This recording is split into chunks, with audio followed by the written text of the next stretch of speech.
Suck my duvet. Hey, good morning, everybody. Hello. Hi. Howdy.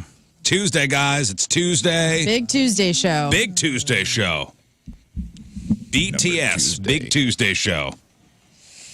And here we are. Here we are. Ready to take the day on. I would like to start Go. June 18th, Big Tuesday show with a Big Tuesday apology to the one and only Thank you. Mama Moon. Wow.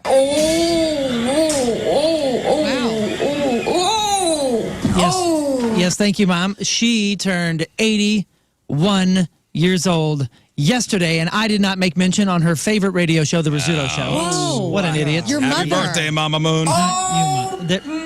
Yes, Mom. Gosh. Yes, 81. Yes, Mother.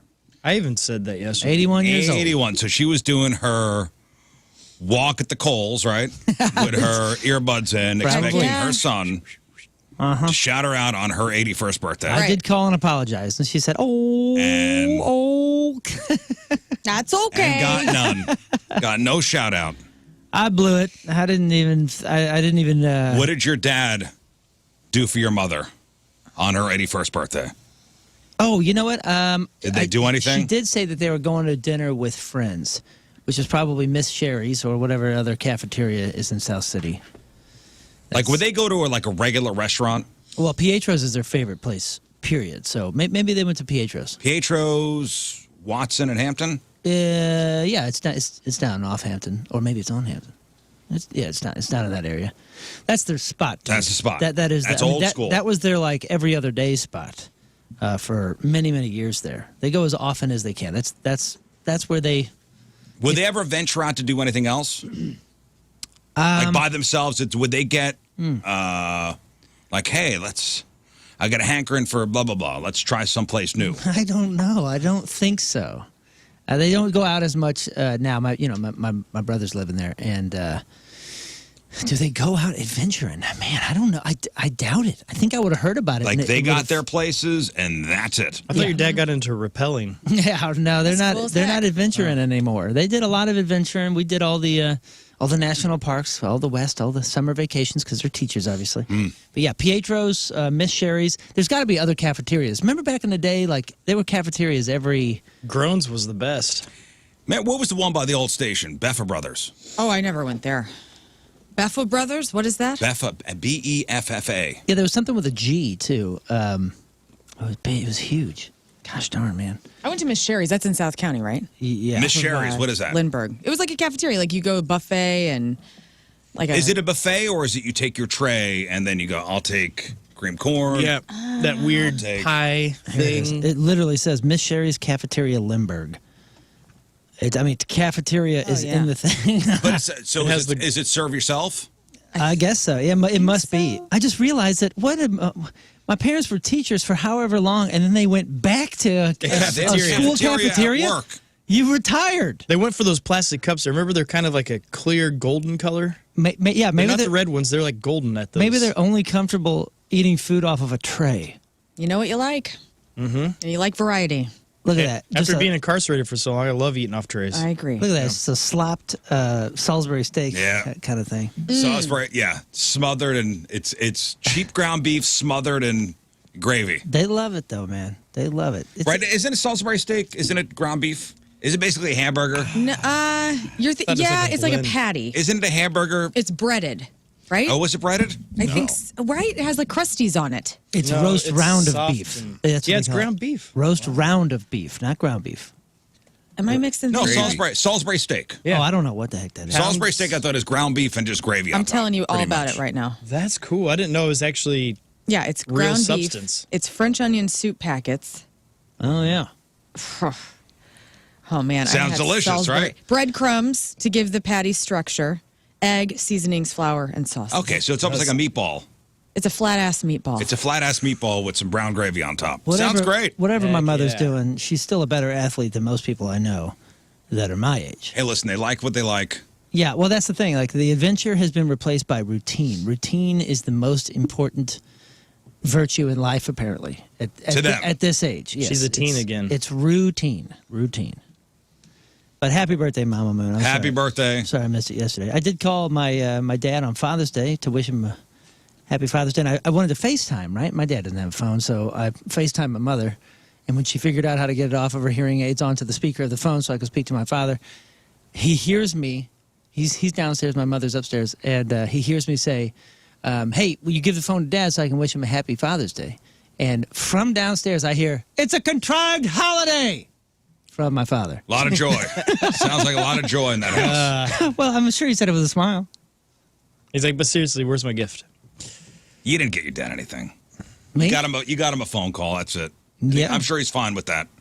He said, thank you for the random Sunday phone call. Great. And I said, you're welcome, sir. Great. On with the day.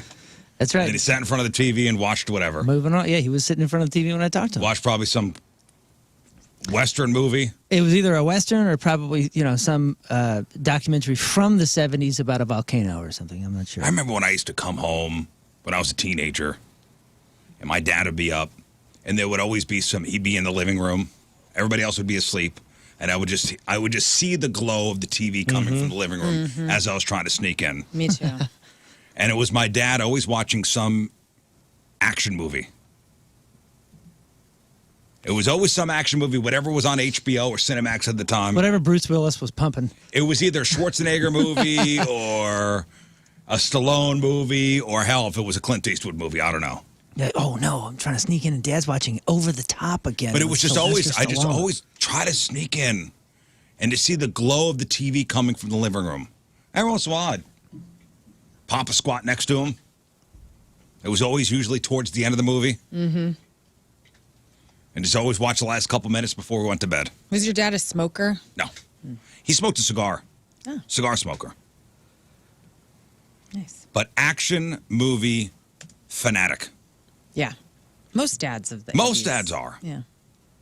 I think I want to be that dad when my kids try to sneak in the house and Dad will be down on the living room couch watching some action flick. So you're going to stop the rom-coms and now you're going to move to action? Yeah. Okay. Or what if you just keep the rom-coms and you're just sobbing when your kids come home? Also an option. It's a good Dad, look for is that Dad. you? Yeah. I was trying to Are sneak you in. watching You've Got Mail again? Yeah. What's Trying to wrong? Sneak in. I saw Dad crying to Forrest Gump. Yeah, I'm not crying to that movie. What? Forrest Gump, no way. I'm not buying into that. Whatever, man. This show has single-handedly ruined Forrest Gump for me. I used don't to love like that it. movie. How so? That movie's great. We crap on this movie every month. It's just coming from one person. No, it's come from all of us. And then it comes from the emails. Whoa, whoa, whoa. Jenny's the worst. I just don't like it. Well, I just yeah. don't like it. I think it was an overrated movie. I'm Have you sorry seen- I feel have you- that way. Have you seen it recently? It still holds up. Even the cuts. Even the cuts. You should watch it. It still holds up. It really does. I saw it in German a couple weeks ago, and even in German, it was good. The CGI of Forrest Gump Wow. for the time, For the time was fantastic. fantastic. When he's shaking JFK's hand and he's got to pee. Yeah, Even the 15 ping Dr. pong. Blew my mind. The ping Even pong. the ping pong stuff. Right. Oh, man, CGI ball. So cool. Revolutionary at the time. What year was that, 95? Something like or that. so. It's a great film. How you gonna poop on that, man? I just don't like it. Whatever, dude. I'm just not buying into the hype. I'm not falling for it. You saw it in Zemeckis. German, Yeah. and it held up.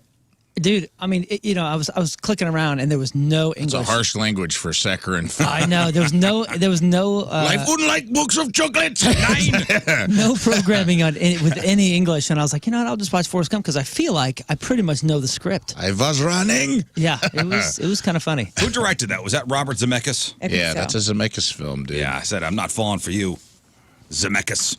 I think it's Guy's got some banger films. though. Jenny sucks. Sure. but it's a great movie. Sure. My wife and I were talking about, when the kids are of the age where they're going out, to parties and whatnot. And, all right, you got to be home by, 11:30. You got to be home around midnight. At what age did your parents stop waiting up for you? Never happened in my house. I never went out, and then I was kind of kicked out. So it really wasn't a curfew kind of thing for me. Did you have a hard curfew? I did. High school, I think it was 11:30. Wow. Dang. On a school night? No. No, just on the weekends. weekends, On the you know, weekends. Friday, Summertime, though, weeknights. Probably my parents stopped when I was 17. I think that first year of getting my license and driving, they were up every time. and then that I did okay, and then by 17 they were sleeping. They didn't care. We're gonna have to start thinking about that again. Yeah, curfews. I had it with my older daughters, and the funny thing is, my oldest, like super responsible, pretty trustworthy from the get-go, as much as a teenager really can be. And I remember the very first time she was kind of going out, she's like, "Hey, what's the curfew?" And it was one of those moments where I went, "What do you think it should be?" And she said, Oh, what the hell kind of question is that? Why are you going to play that game? what do you mean play the game? I'm trying to parent here. And I go, what do you think? I don't know. What do you think? And she said, 10:30. And I said, great. That sounds good. I'll see you by 10:30. And she was home at like 10:15. Why did you just tell her? Why are you going to play that game? Because I hadn't thought about it yet, and I wanted some help. Just tell me what time I got to be home. I don't want to play. I'd be like, Dad, I don't want to play this freaking game. Just tell me what time I got to be home. Oh, God, Yeah. you complain How about high everything. could she have gone? Oh, that's a good Without 1:30. pushback? Honestly, that kid in particular, I probably would have pushed it to 11:30 if she fought for it. Yeah, I was lucky because I was a mama's boy and she was my best friend, so we hung out all the time. All I the didn't have time, to worry huh? about it. She was my best Hey, friend. you got Woman base If I, like, checking if in. I would, like, all right, hey, I'm going out. What time are you going to be home? What time do you want me home? What time do you think I should be home? Just freaking tell me what time I got to be home. Well, sometimes the times have changed, man. The time zones for kids have Yeah. changed. What time zones? Yeah, like the kids are staying out till 11:30. You think 10:30, then you got to argue about it. That's you're going to be thinking about, I should have shot for 11:30. Right. Nah, not this one. And the circumstance that was difficult for me was when I was living alone with the kids, and she knew that I had to be at work at 4 a.m. the next morning. So it was one of those things that was like, oh man, if she's out until midnight, I can't go to sleep until she gets home. I can't sit there and wait until midnight. You know what I mean? It was one of those things where it was like, oh, please be Yeah, reasonable. I'm gonna have a hard time when the car is out. That's what I mean. It's When the really car tough. is out. But at least your wife's there to check. You can go, hey, make sure she gets Yeah, home. yeah. Does it You depend know on what the I mean? kid, though? I didn't have that at that time. Yeah, I'll have my wife. And yes, 100%. It, It does does depend on the kid. It does depend on the kid. Not all kids are equal. Yeah. Not all kids are created equal, for sure. All right, here was a poll. Now, did you have a curfew, Rafe? Oh, yeah. Strict? Yeah, my dad was strict. I think it was midnight on the weekends, like when I got junior, senior high school. Yeah. Before that, I want to say it was like 11. I want to say mine was 11 too, and then junior, senior. My dad was lived 11:30. for me being like 1 minute late. Do you know what I mean? Yeah. Like that. I was like a cat burglar trying to get in my own house, just like key. Had that deadbolt lock, dude. It was like one tooth at a time. You're like, Yeah. and then And he would be on the other side of the door, or he'd be in the living room. no, he'd be in bed, but I'd hear busted like he did. 12:01. And I'm like, yeah, it's 12:01, but technically I was in the driveway at midnight. I said in the house, grounded. Live for it, dude. Gosh, man. The In warden. the house. So not on the property. Yeah, in it the wasn't a house. property. You had to be in the house by his clock. I remember being out with friends and me not driving, and I'm looking at the clock because they, some friends had later curfews than others. Yeah. If I was an 11:30 kid and my buddy who drove me was a 12 o'clock kid, I'm like, dude, you got to bring me home. Yeah. You got to bring me home. That would have been A while longer. Dude, you got to bring me home, man. You got to bring me home. You don't understand. No, I always felt very lucky because I really had zero curfew. I just had to call and let them know where I was at or what house I was going to sleep the night. Like, I don't know. I never had to worry Well, it's about all that. also one of those things that they were probably like, what's he going to do? It's in Shalbina. I know. You know what I mean? Like, is he going to go What bowling? kind of trouble you getting into? So, yeah, I mean, Well, might whittle something. it didn't matter where I was from. There wasn't nothing going on in our town either. It was just like some parents were, I was jealous. Like my surrogate parents were awesome. We had no rules. Like my best friend's parents, I'd go stay at night at his house, and it was like, they'd go out for the night. We were left to our own devices. If we went out, they never knew when we got home. Yeah, I had a friend group in high school. It was awesome. There was about 6 of us. 3 didn't have any curfews. 3 had no rules. 3, no rules. What are Were those they- three doing today? Yeah, like did they need the One's rules? on his 7th DUI and has to suck start his car and can't leave the county. Oh man, listen up. So it's The pretty other cool. one was the one who stole the cash register Oh, okay. from the pet store he worked at. But I'm the and a-hole police- asking my kid And the police followed the trail of money to his house. Oh, come on, man. Well, my friend with no curfews, a very successful attorney. And the other Great one, family man. and the other one, actually just heard from not too long ago, is off the grid somewhere in Colorado and doesn't want to talk to anybody. Okay. Oh, Well, He I like mails that guy. people things. New York different, I guess. Probably the most successful of the three. No, I'm not saying no. Of course they should have a curfew. I'm just saying the games. What time do you think you should be home? It wasn't a game. Come on, man. It wasn't a game. Not with That was with just kid. that was a stall tactic on your part. Oh yeah, for sure. I was like, oh, I got to think about this. She's like 10:30. I went, oh, that's so good. Yeah, that's easy. She'd be like 10:45. There you go. And kid. here's the thing: if she was 15 minutes late and had something, like a decent excuse, I'd go, yeah, okay. Because she was like, All right, so good kid. And now, sure, I'm sure Scott, when you went out when you were a kid, your parents not worried you'd be out there drinking and drugging, right? Yeah, no, that was the big thing. I was always worried if because I had some friends that were wild, but yeah, I knew that I'd disappoint my parents and that I'd lose that cool privilege because I was one of the few kids that didn't have a curfew. So I'm like, I'll just skip so all that. young King Scott, at the time only a prince.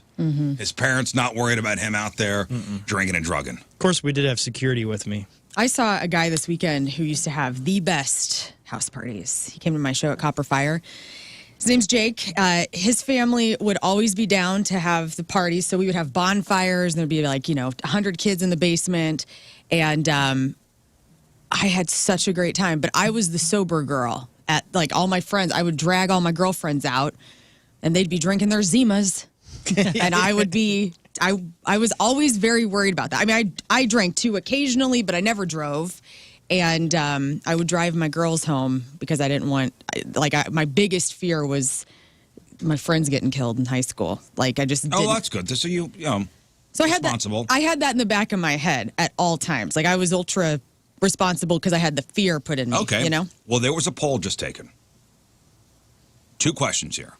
Did you ever drink a full serving alcohol, including beer, wine, cocktails, or liquor, when you were younger than the legal age to do so where you were? The full amount? The full Did you amount. ever drink a full serving of alcohol, beer, wine, cocktails, or liquor, when you were younger than the legal age to do so where you were? And this poll, this is a U.gov poll. So this is a poll done, I think 15,000, 16,000 people took this. Did you ever? You never. not a sip until my mid-20s. Not a sip till his mid-20s. Like, have a full beer? Is that what this Did question you is? ever have? Serving, did you ever yeah. drink a full Of serving? course. Yes. I had See, you say of course, but I had a gold record before I even tried alcohol. So like, I'm serious. Like I was like, Bruce Dickinson. I wanted to make sure that I was safe, set, no big deal. You got to remember, man. Like I was in high school. I was like, it was soccer and music, and I'm adopted. So I was like, I don't know if there's alcohol. I'm not even going to risk the future that I have planned. High school for me was. you were thinking that when you were 16 years old? Every single day of high school was thinking beyond high school. Every day was, how do I get better at this so I can have this life? How do I get better at this? Listen, And at 16, 17, most kids are just like, okay. I know, and I didn't want to be like that. Every kid around me was like, where's the party, where's the booze? And I was like, no, those 2 things are going to slow me down. And one might like biologically slow me down. I'm not risking it. I'm not playing that game. I did it if I was home. So, like, the first time. Never out. No, I mean, yes. Like, if I wasn't driving, like if my boyfriend was taking me to the party and he was driving me home, I would drink. But if I was, the first time I ever had a full serving, like I've told this story before, my first time ever getting hammered drunk, unfortunately, was like 15 years old, I think, a little bottle of Southern Comfort, like not the little airplane bottle, but like whatever the next step up is. Half pint. I chugged that and I puked all over my bedspread at my dad's house. No. And my girlfriends were spending the night. We thought we were so cool. And I'm like stuffing my so puke-filled comforter into the washing machine at like 1 a.m. in my dad's basement. He's like, what's going on? And I'm like, It smells like cigarettes. You know, He's I'm down like, there with "What?" his bedspread. Like, It's funny. A lot of us have had that Southern Comfort experience. yeah, dude. Because you don't, it It's the- sneaks up on you. It's sweet whiskey. It's like Southern when you're Comfort trying to get your specifically. body used to hard alcohol. Yeah. Yeah, That's the most tolerable hard alcohol for like a palate. I did the same thing. And Everybody has. Not this guy. Mad Dog is the other culprit. Mad Dog Mad I Dog did when I was 20 in my late 30s. let me tell you about this about SoCo, okay? Remember that? Yeah, dude. Southern Comfort not only got me when I was 14, 15, it got me later in life when I was in my late 20s, having a Mexico vacation for Christmas with my family. We were at a Hooters. The Super Bowl was on, or whatever was happening. The Rams were playing. My mom's like, we got to go to Hooters to watch the Rams play because she was nuts. In Mexico. You went to a Mexican Hooters? We did. And so we're sitting there, and I ordered some Hooters cocktail that had SoCo in tatas. it. And I think it was like a strawberry something or another. And I get it. I slurp the first one down. I go, I don't think there's any alcohol in this. I go, I'm going to order again. My mom tastes it. Yeah, I don't think there's any alcohol. And I slurp that thing down.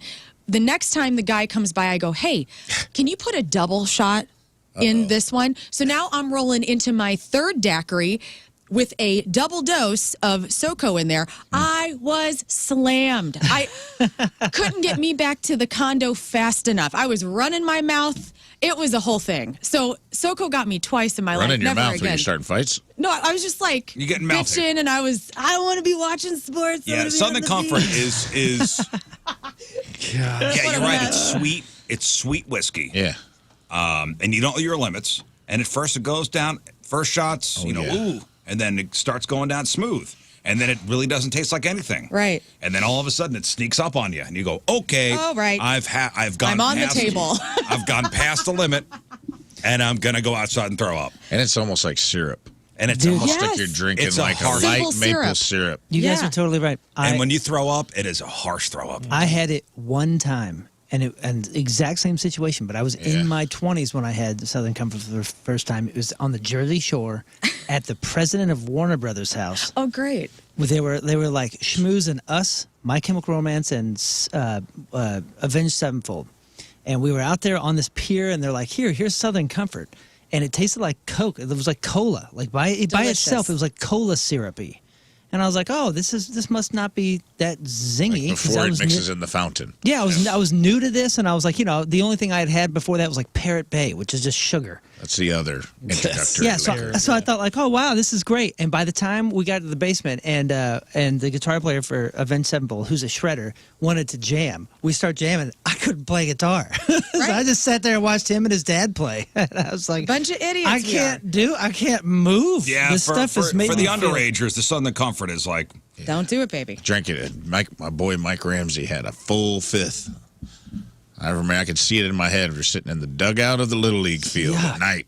Just like 5 of us passing it around, and everyone just, no one was accustomed to liquor yet, so everyone That's drinking it what I'm right saying. out of the bottle. Oh my gosh, how did he Everyone survive trying to be that? cool, but like almost throwing up in your mouth every swig, and then I think every single one of us threw up all over that field. because it you can't go up to the line with that. You go. We just weren't ready, man. Well, you go way past the line. It's an invisible line. There when was it's- a when it there was tastes a like that. moment too in the aughts somewhere, early aughts, where SoCo and lime was hot. That was a hot shot at the bar. Yeah. So there was a lot of people puking in bars because it was like SoCo and limes were usually like $3. It'd be like the shot special at a lot of places. God, Mad Dog though. I had mentioned that I'd never had it before, and we had a party at my house, and this is The bathroom incident, right? one of the bathroom incidents. Was this your birthday? Disease couch. It may no, it wasn't. It was in the Wildwood House. It was? It was the Wildwood House for sure. Because I was sitting on the deck. Remember my buddy Tony next door brought his dog over. And maybe the 4th of July. Maybe in the slip and slide year. The year I put the slip and slide at the house. I thought didn't you do that okay. twice? Once. Okay. And Ryan, our buddy Ryan, who just passed away, he brought a bottle of Mad Dog. He goes, here you go. Yeah, which The blue flavor did you kind? have? It was Was red. it orange? Banana red. The red. Oh, That is the. You didn't work your. You started. I with- had a bad You night. started with cobra venom. You didn't start with like the garter snake. it went from a very fun day to a, oh boy, This is No thanks. tough night. It was the bright red, right? It was a bright red. Yeah, this That's this it. one, not the purple one. That's the bottle that we used to just at parties just pass around. We would all just chug out of it like disease didn't exist, you know? That was all we could afford. Right. Mad Dog Carbondale. 2020. Man, I just remember the first time I ever got sick and threw up after a long night of drinking. I probably had like 10 or 15 Shirley Temples and whew, just Like a sugar rush. went to town. Well, man. okay, so the poll was, and again, 16,000 people. Oh, Did you ever no. drink? Look at this. They've got it in cans Of now. course they do. Did you ever drink a full serving alcohol, including beer, wine, cocktails, or liquor, when you were younger than the legal age to do so when you were, or where you were? 22% yes, regularly. 36% yes, but only rarely.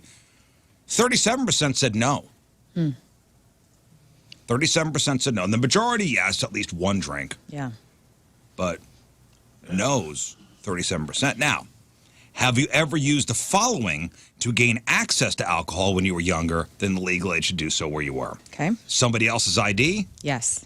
a forged or fake ID, This was a real ID. My cousin's girlfriend. Oddly, we looked similar. She was much older than I. both of the above, neither of the above. Was it you that had the fake idea of the guy that a bouncer knew or something? Yes. He No, shows no, him- no. I was the ID. Somebody had my license. Oh, that's right. Oh, yeah. And your friend stopped the guy. And my friend stopped the guy at a door. That's funny. So I gave my driver's license to my brother, who used it to procure whatever he wanted to procure. And then he must have handed it off to somebody else. And that person tried to get into a nightclub in New York City, and I knew the bouncer, I was like, absolutely not. Gosh. Scott? which was awesome. I remember using my cousin's girlfriend's ID, and I had that thing memorized. The address, because I got asked. You know, they would hold it up and they would quiz you on your information. Knew it verbatim. Got through the Cahokia drive-through liquor barrel once. Yeah, I was. One time, One time, and then I got really afraid and I stopped. I never had a fake ID. I did try to alter my ID. like, was you draw a mustache on it or something? You- No, real? no. What year were we born? What year were we born? Try to give himself- 1978. Yeah, Try to You give can himself change the longer 8 to a hair. 3 with white out or something. with a chalk pencil. Wow. It was called chalking your license. Chalking. Didn't work? Rarely. But you ruin your license. Oh, great. And then they started doing the flashlight underneath. Yeah. Just Then they started shining a flashlight underneath. Sure. Now you can't do. Now they scan. the scanning. Now they scan everything. Yeah. So kids can't do that. It's probably right out, right? Nobody's doing that. But you'd have like a jeweler's lens, and you'd have the sharp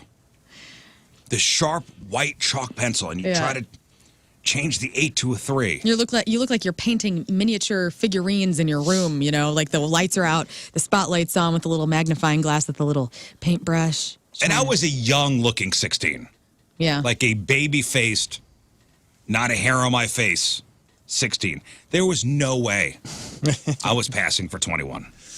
No way. Those 5 years. No that's way. A huge Huge difference. difference. Gap. Huge. I'm Huge. really thankful that I had the discipline to just steer clear. And I feel like today's teenagers, there are more disciplined teens now than there were then. Yeah, they're not drinking as much. Which Yeah, is they great, just stole pills from the parents. which is I don't want that, but No, let's keep it They positive. just steal pills from the parents. That's fine. I never Let's keep used it it. positive. Mommy's on Zoloft and Xanax. Yeah, they'll still steal those. Percocets, all that stuff. scary. Now and they're vaping. So And they are vaping, yeah. I never used a fake ID or had a fake ID to get booze, but I did get banned from the Casino Queen to this day, for all I know. Even though I have done a show there since this happened, but my friend Luke got hammered, and my girlfriend drove us to the Queen. We just decided at like 2 o'clock in the morning we're all going to go gamble. Everyone's trash, but he didn't bring his wallet or his ID, nothing. And we're like, dude, we just drove like 40 minutes. I go, just stay in the car. He goes, I'll use your ID, dude. I'll use it. And I go, well, you have to wait. And so I had at this time you had like a state ID and a license. So I had my state ID. So I gave him that. And I go, wait. I'll text you.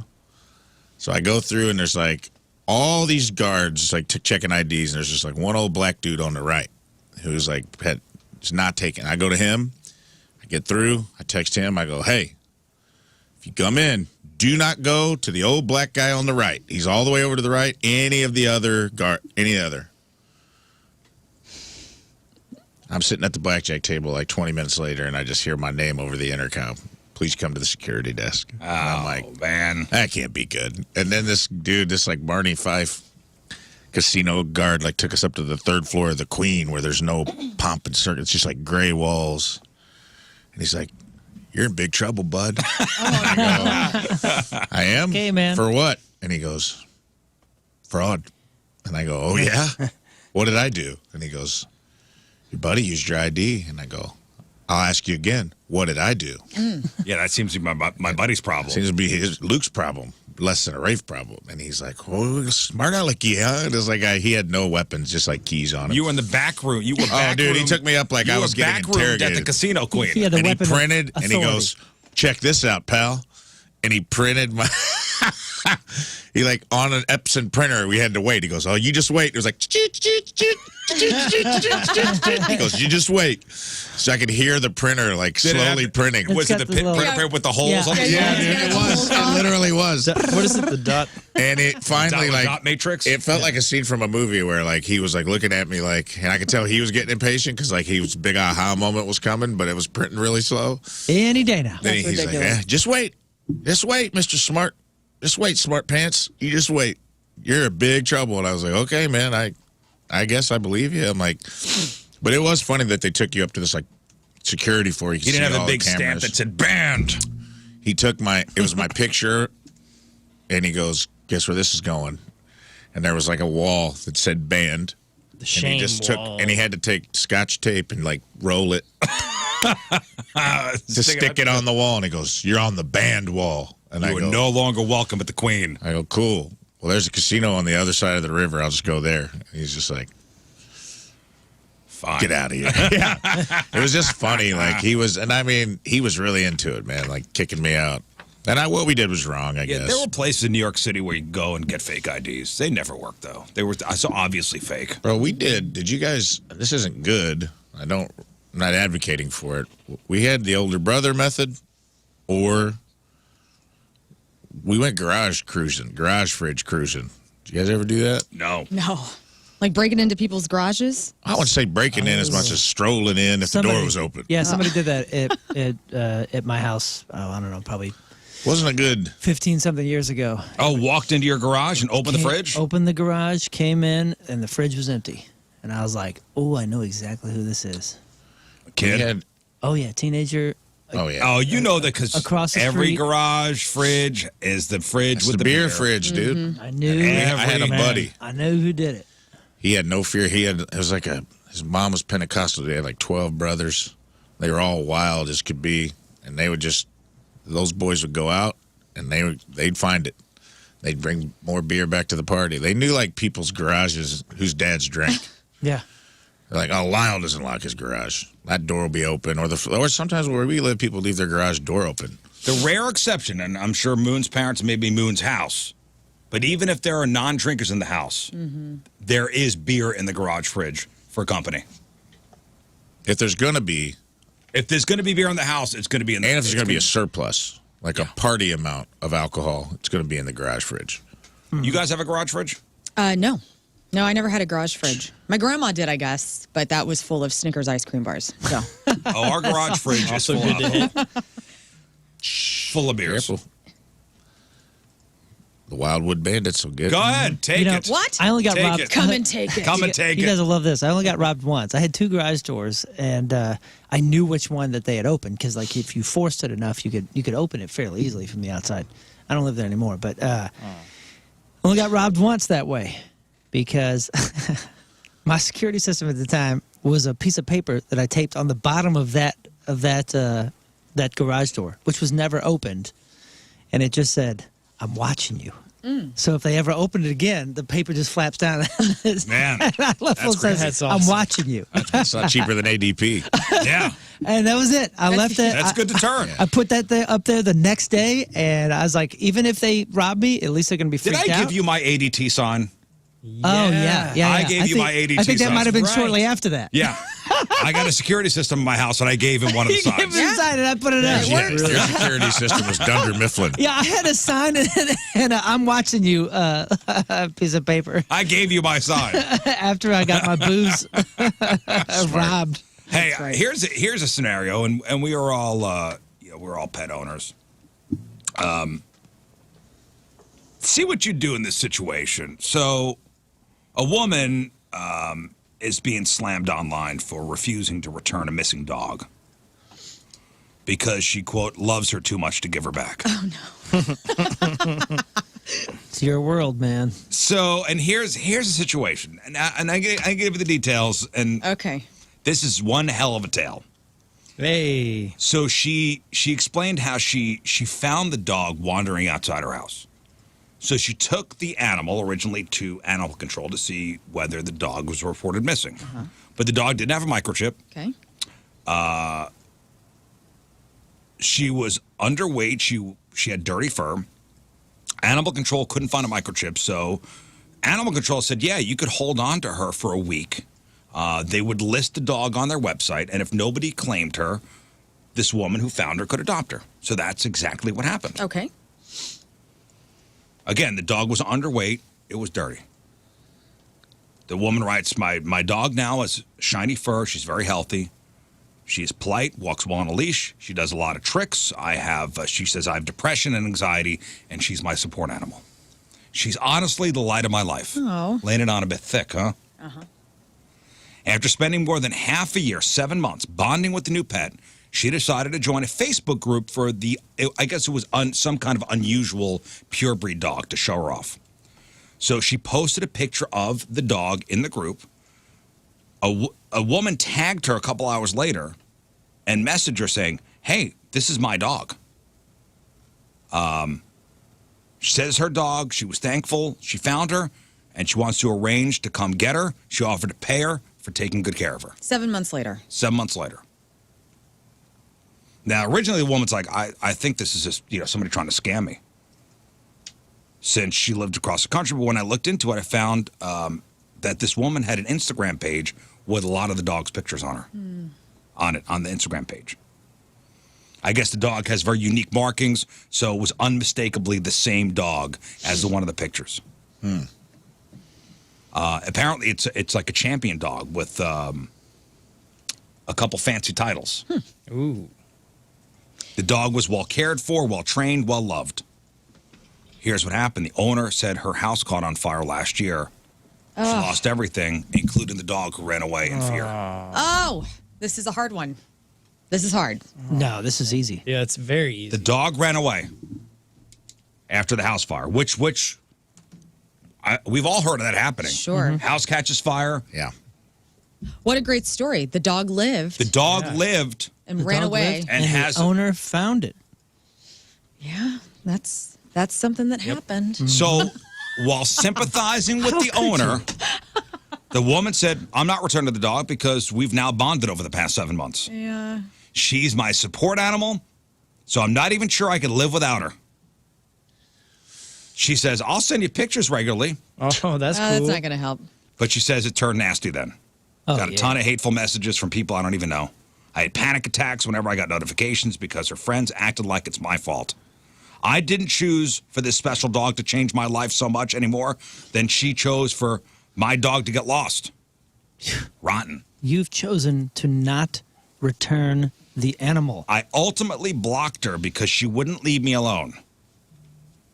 Feeling guilty about the decision, she is taken to social media to ask, how would you handle this situation? The exact W- opposite. Yeah. Yes. WEAH, you selfish monster. Yeah. Just be excited that you were able to help Wah. this lady get her dog back. Like, wait, where was I don't know what you were spelling there. I didn't either. Wah. W-A? WEAH, right? He threw me Wah. off. I was like, is that an organization? W-A-H. Wah. Oh, Wah. wah. Oh, man. See, this is the dilemma.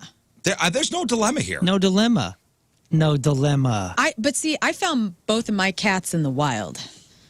And I have had, yesterday was Clover's 8th birthday, you guys. And what if 8 years later, little Clover's original parents, she ran away from the house fire and they go, hey, your tortoiseshell cat is our cat. Hell no. Prove it.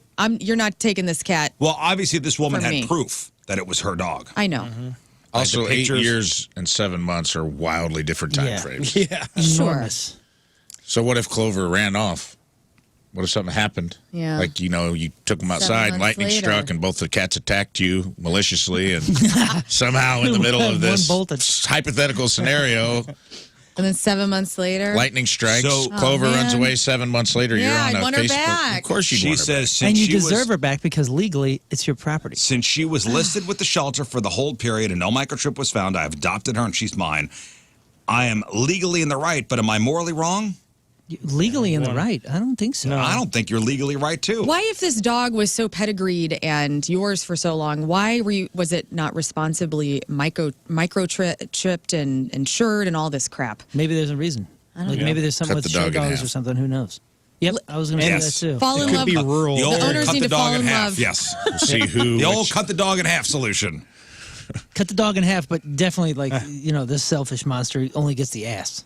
The head goes to Whichever owner to the real won't owner. let it happen is the true owner. Yeah, maybe it's time for this woman to get a dog. It's like get her own dog. Yeah. Return the found dog Right. and get your own dog. Yeah, it's the right Yeah. thing to do. or a life or some lessons in general morality. There's a She few is things stealing this gal- somebody's pet. There's a few things She's this gal not needs to get. stealing. 100% stealing But somebody's not pet.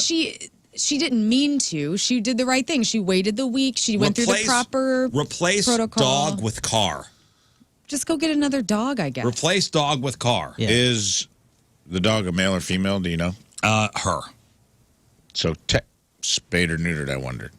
Sounds like a show well, dog. spayed, but- Probably not spayed. So I'm thinking, maybe there's something maybe there's a solution here. Maybe Can work the out a dog, deal? Puppy. Maybe go to a shelter and adopt a pet. Oh, you're or saying you get maybe, a puppy. Maybe You work give out a the deal. dog back and be like, hey, I want first litter of puppies. I would like one of the puppies. Get 50% of the dog What about this? in DNA. She gives the dog back to the original owner. Can she get updates? Can she come and visit the dog Well, every now remember, and then? she says, I can't live without this thing. I'm depressed. I get Right. anxiety. That's enough. That's enough. That's baloney. That is enough. I'm so sick of it, dude. Like, listen, we all love animals. Most of us, all right? Like, truly love animals. What are you talking about? What are you talking about? We were talking about it I'm sorry to yesterday. get We'll tell dramatic, you. but come on, guys. How did you social don't media- get an animal how and did not social understand. media react to this? to give her back. To, of course, give her back. You One don't get- person wrote, this woman probably has been distraught over this, and she finally sees a picture of her beloved dog on a breed website she probably thought she'd never see again. She was probably ecstatic at that moment, only for you to turn around and tell you appreciated the great job she did with my dog for the first few years of her life. What kind of animal? Does not say. Also, like, Shoot, really? this I'm lady might have lost literally everything in a Right. fire. Yeah. And she just found out one thing that she held dear. After reconciling the grief of losing a pet, possibly to death, this is homeward bound. Oh my God. Misty's alive. Misty. And then this lady's like, yeah, sorry about it, Keisha. You ain't getting the dog back. Like, that's terrible. Yeah. Another user said, selfish and cruel. And you could bet she has papers on that dog. Update us when you take her ass to court. I'd like a happy ending. The paper's burned. Yeah, the papers are gone. They went up in A third user said, if this is a show dog, the real owner spent a lot of time and money getting this dog trained. It sounds like the dog ran off and ended up on a long journey. You were kind enough to take care of the dog for a while. You should give the dog back before she takes you to court. Well, and the original owner should be very grateful that somebody took such excellent care and not be such a bee about it, you know? Whoa, whoa, whoa. Yeah, but also the original, like this person that has taken the dog in doesn't understand show dogs because that is like they're stealing someone's business. They're like doing all kinds of stuff. They're that's taking what money somebody out of said. their They pocket. spent a lot of money probably to train this dog. Yeah, Yeah. it's bad. I don't care as much about that. In this argument. You're right, though, with the fire. We just had some friends have their house burned to the ground. It's terrible. And it's just the fire departments. This happened 3 months ago, 2-3 months ago. Fire department's still not letting them back in because the house is in such condition. They lost everything. They can't even go and hunt for jewelry that may have been spared in the fire. I can't imagine losing everything like that. And then you get this feeling like thinking you lost a dog. Think you lost a dog, and then all of a sudden you find this dog on a website, a random website. The mental torture too is probably like, oh, she was hurt, ran away. Hope she didn't suffer. And then maybe suffered in the woods somewhere or something like. I mean, just like that's 7 months of agony, and now, oh my gosh, the dog is alive and well. This is amazing, and now I got to fight this crazy person. Yep. Here's another situation. I don't know how. Your finances. Mm-hmm. You and Tim have separate accounts, or you share? We have separate checking accounts, but we can see it all together. So it's like all under the same umbrella. Like if you want to buy something, do you use your money? Yeah. Or your account is under glass? Like he can see it? We can both interchange our accounts. So if he needs some money from mine or I need some from his, we can do that. But I have my own checking account. He has his own checking account. Do you have access to each other's? Yes. We both have each other's cards and all that stuff. I would say that's joint. Yeah, for us, like we got one account. Like everything just goes in there and all the bills come out of there. If my wife wants to spend money, it comes out of this the same account. Mm-hmm. And deciding how to handle finances as a married couple could be complicated. You split everything right down the middle. Will you combine your money? We're a combine your money household. I don't know what you guys do. We have both. So if Mallory wants to spend money, she spends her own money? Yes and no. So we have joint credit cards. And we use those for the points, like we don't, we try not to, we do not use debit at all. We try not to use cash at all. We try to, like, if we're going to buy something, we buy it so we can at least have some sort of But I know reward people, in it. they'll spend on a credit card and then go, okay, you spent this on this, you spent this on, you'll go down the credit card statement and go, all right, in order to pay this card, we'll take this much from your account because you spent this much and we'll take that much from my account. Yeah, no, what we do is we kind of, we have our own, and whatever we earn goes into our own, and then we dump it into a joint and pay everything from the joint. Does that make sense? So one couple that decided everything should be split evenly ran into some trouble when it came time for the birth of their first kid. Interesting. This is another wild story. So the new dad thought the wife should pay all the hospital expenses related to the birth of the kid. So this is how it goes. So the woman recently gives birth. This is going to go well. And her husband demands that she pay the entire hospital bill herself. You see, they split everything in the marriage 50-50 when it comes to finances and generally keep their money separate. And everything seemed to be going pretty well until they received a hospital bill for the birth. Apparently, the issue wouldn't have come up if the mom had stuck with the original birth plan. She planned to give birth without any medication. But after 24 hours of labor, she decided, I'm going to get the epidural. Yeah. And when the bill came, the husband expected her to pay the entire $8,000 bill herself. What? You didn't stick to the birth plan. The epidural, $8,000. That's on you. Oh, man. What a dumb hill to die on. I know, dude. What an a dumb idiot. hill to die on. This guy's a moron. This is what she's realizing. She realized she married an idiot. So this woman was understandably confused as to why the husband would say such a thing. When she questioned him, he goes, you're the one who couldn't hold out for a couple more hours and you jacked up the bill, and I shouldn't have to pay for all those extra requests. That's great. What a jackass. So she ended up paying the entire bill on her own. She's pissed, and now she's wondering, are my feelings valid? Yeah. Yeah. Yeah. I'm gonna take the woman's side on this one, guys. You're never, ever going to live this down. Like, she's got this over you for the rest of your life because you're a dummy. Oh. If you're lucky, it's getting lorded over your head. You're probably going to be hearing about it from a new one-bedroom studio apartment you're living in. Yeah. And when you see your kid on the weekends. Yeah, you get to see the kid. Oh, every you don't other like weekend. paying for the epidural? Enjoy the child support you're about to be paying for the next 18 years because... And you could take that out of your own account. Yeah, that'll be coming out of your private account. That's wild, dude. That is wild. Yeah, I don't What know. a weird hill to die on. Like, thank you Yeah. for birthing my child, but honestly, This dude's going to be Could getting tough it out a little. He's going to be getting fillings filled without any anesthesia for a while. You know what I'm saying? Like, Yeah, that anesthesia's on you. yeah, it's on you, stupid. we're going to do your your colonoscopy is going to be a home colonoscopy. Yeah, We're going to get the hose out of the backyard, and if you break from that, that's on you. I'm always of the marriage as a partnership, and it's no longer like his and her money. It's our money. And some people, listen, people operate on, yeah. I just had this conversation Sunday with people operate differently. I stopped at Sportsman's to see Tina on the way home from Huntsville, and we were talking to one of her friends. Her and her husband, Jason, listened to the show.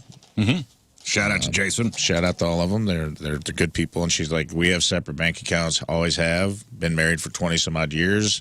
It's kept our marriage. And maybe that works. So he doesn't need to know when I get Botox. He doesn't need to know what I'm spending my money on when I go to the spa, because he's going to look on there and be like, what's this $238 or whatever? And she's like, he doesn't need to know all this information. Which now he was gonna. Sorry, buddy. So I should have thought that through.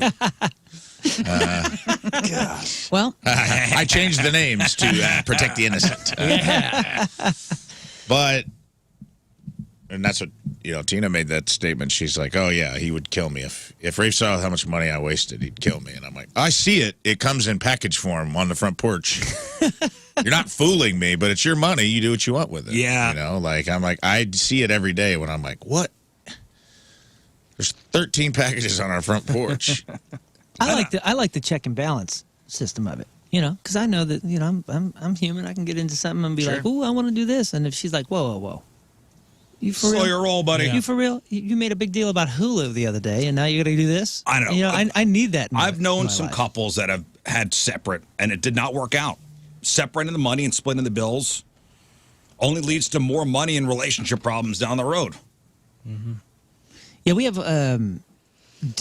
We've been able to talk about, because we share things, we're able to talk about splitting the responsibilities a bit more. Like right now, she's taking full responsibility for, like I do most of the finances and some other stuff, and I'm kind of like monitoring things, and she's going to take over the points system, because this is a whole game, dude. You got a credit card that gets 3 points to the dollar, blah, blah, blah, but you can exchange them for British Airlines, and they're more valuable over there. So, like, there's a whole game to be played. So she's now taking that whole responsibility. Like, maximize our points, babe. Send us back to Disney on credit card points. Credit card points. That kind of stuff. There was a study done by by Indiana University. It said married couples who have joint bank accounts not only have better relationships, but they fight less over money and feel better about how household finances are handled. The one thing that kept coming up was couples who shared everything felt like they were, quote, in this together more. It makes sense. That and the conversations are had prior to issues rather than at the issues. Listen, whatever works for everybody. There's no blanket, this works for everybody. Hey, if separate accounts work for you, great. Good for you. How do you feel about allowances? I've known a few relationships that have allowances. Yeah. And I'm not sure. Rich people? Yes. Like open? I knew. We knew of a couple that it was a younger woman who married a wealthier.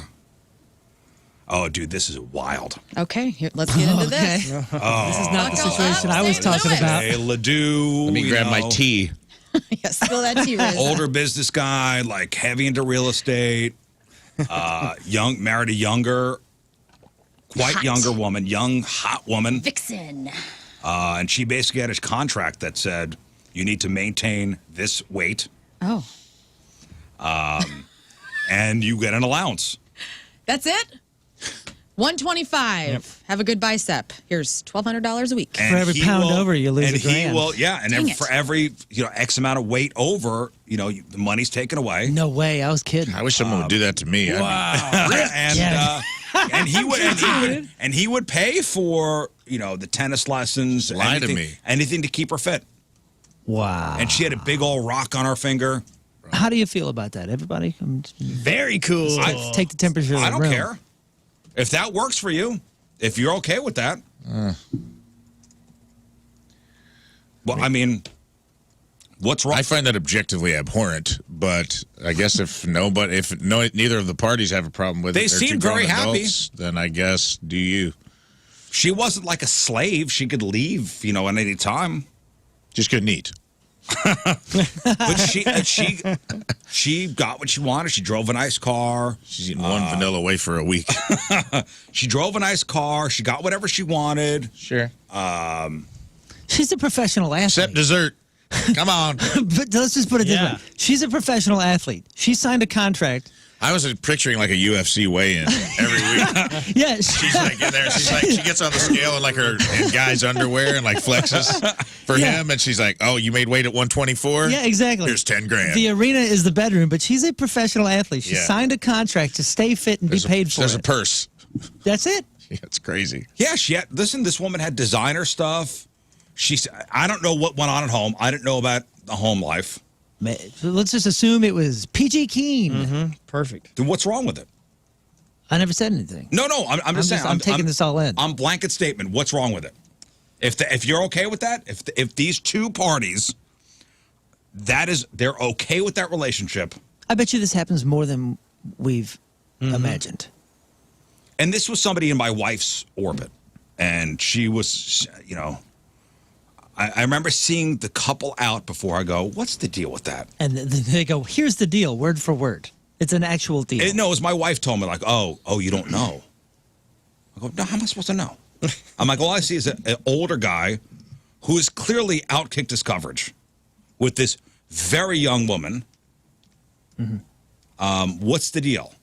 Like, how is this happening? Oh, well, yeah, she got this deal with him where she got to maintain a certain weight, and then she gets whatever she wants. Do you feel strange that you know the deal? Yeah. I feel strange knowing the deal. I think that's bizarre. Are they just telling everybody, or is this like a thing they told one friend? No, and that friend? I'm sure she mentioned it to her wife, Okay. my wife, and Yeah, Well, that's the even more interesting part. Maybe not more interesting, but equally interesting. I mean, this woman had a giant rock. I didn't talk to I'm not friends with them. It just was somebody that was in our. Yeah. here, St. Louis? Yes, they live in Ladue. Well, we already knew that. That doesn't narrow it down, Riz. We knew that. Lern, you are surprisingly silent on this. I'm arguing with an a-hole in the chat right now. They I'm got about their- ready. I'm on my they got period. their I'm own about ready to show. light your ass up, This Aaron. is. I've had it. Wait, is your name Lern? I would have loved to. Do you even know Can what I we're just- talking no, about? I'm Stay out sorry. of that. I just Stay out of this guy thinks that we do not all respect each other on this show. He thinks that I am a feminazi who is only on the side of women always. I would actually argue more that Rafe is the feminist on this show. He thinks that all of you just entertain my opinion, that you don't actually respect me as a friend. And what? What? And I've just had it. Can Like, I just- my can I mind's ask you- exploding right now. What triggered this? What triggered this? What comment? This guy is acting like I'm an idiot.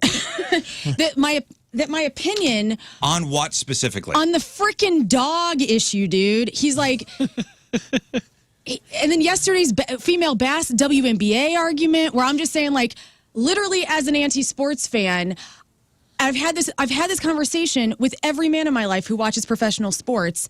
I don't understand why you don't watch women's sports too if you like the game. And I'm not saying that Kobe Bryant and Shaquille O'Neal and Michael Jordan aren't excellent athletes. Are they better than Caitlin Clark? I don't freaking know. Yes, they are. But here's the deal. It's watching a different game. Caitlin Clark is an MVP in her league, right? Just as Kobe Bryant was. She deserves the respect in her league, just as Kobe Bryant does. Yes, it's a man and a woman's body. It's different. But it's the same freaking game. And But it's not the same game. It's played differently. Men play it differently than women. Okay, but the game, both the rules are the same. rules The are the policy same. of the game is the same, right? Both arguments are correct. You're totally right. It is the same game, but it is not the same intensity. It is. I understand it is very that. different, and Men's intensity, bodies and women's bodies are very different. I I like a understand higher it. intensity game. The intensity and the nature is typically what is drawing the extra. So if I'm going to pick one thing to watch, I'm going to pick the kind I like to watch. That's fine. Listen to me. I don't care. I don't care if you just watch the NBA and not the WNBA. I'm just very curious, and I think it's a question to be asked. I just answered your question. Thank you for answering it. Okay, we can just check that off, Okay, Aaron. checked off. Okay, now... What is the dog situation? The dog said, he's like, these guys are just entertained. Her mind was already made up about what she's going to think about that. Like, this guy thinks that you guys all don't respect women. Literally, that's what he thinks. He thinks I'm just here as some sort of, like, pawn. Token. Yes. The token That's woman. weird. That's not what's up. We're friends. I have an opinion just as Riz has an opinion, as King Scott does. Now, we differ all could from agree time to that we time. do Scott is here only to be the token redhead. We Okay, all could let's agree on admit that. that. Wait, Right? For We all sure, could agree for on sure. that. What? I'm just saying. We all could agree. Scott, So, you know, buddy. but I'm. You know. At the time, Listen. when you were hired, you were a virgin. So we had the virgin redhead. Yeah, I just think Okay. that there's And- a weird opinion about you guys. And honestly, that's what I'm getting most offended with. I don't want this guy thinking like you guys are just entertaining a chick. Like we talk. Am I right all the time? Absolutely not. Are you guys? Absolutely Yes. not. What? It's just a thing. And I know it's weird one- to have a woman on this show. this But is it's the been a ma- year. It's That's been not over a weird, year, it's awesome. and this does not represent the majority. Wait, Yeah, you're yeah. a woman? Yes.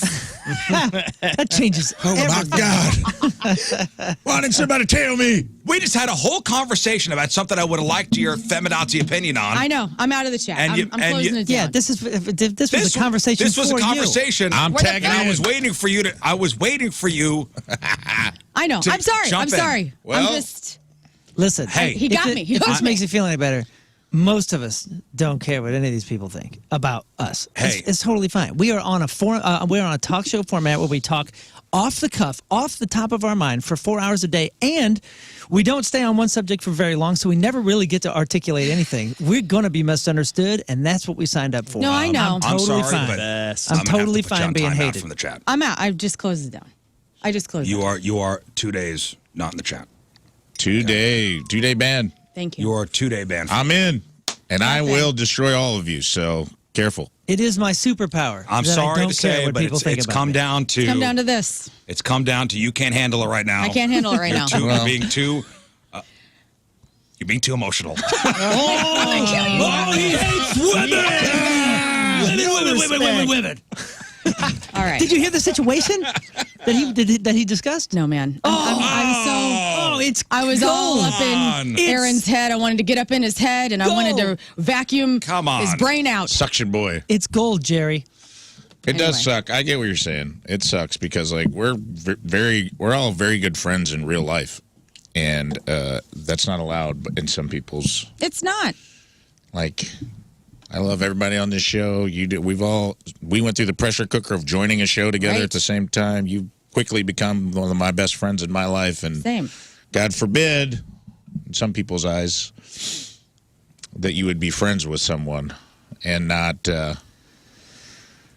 People always think they like project things onto situations. Like it happens all the time in comedy too. They all get weird messages. In the Trailer Trash Tammy world, people will send crazy messages like, "I know that Tammy's in love with Paige's husband Brett, and if you don't tell her, I'm gonna tell her." We're like, "What the hell are Oh, you guys dude. talking about?" Wow. It's insane. Like they don't realize that like you're friends. You have real friendships outside. of Nathan this. says the ADHD is strong on the show. Okay. What are you talking? What? What? Squirrel. Oh, something Sports. shiny. Anyway, I apologize. No, don't. That was great. Yeah. Yeah, that's a shame. I'm not going back. I don't want to go back. Let's go forward. Yo, listen to the podcast and text us later. I will. 'cause, I'll Yeah, let you know my please, thoughts. listen to I'm that really one part. curious. God. I'm really curious as to Damn. what you think. I was completely out, dude. I'm Anyway, sorry. on a lighter note, can I just play a little something? Yeah. Before the show, I'm getting coffee in the kitchen. I didn't know we were playing a new Sublime song. Have you heard this? Is Is it new? Because I was told by It's their. new. Okay. Oh, that song. This This is isn't new. the previously Death unreleased. by Nunu. This is a new song. We're playing it on the point. Let me just play a little bit. This with Jacob? Jacob featuring the dad. We did a sample of this when it came out. Right, but I heard the full thing. Mm-hmm. I'm in the kitchen getting coffee. It hit me the right way. I think I'm back into Sublime, guys. Yeah, summer. I wonder why you got that little sun tattoo. Yo, come to the San Diego show. No, I'm definitely not going. Okay, tight.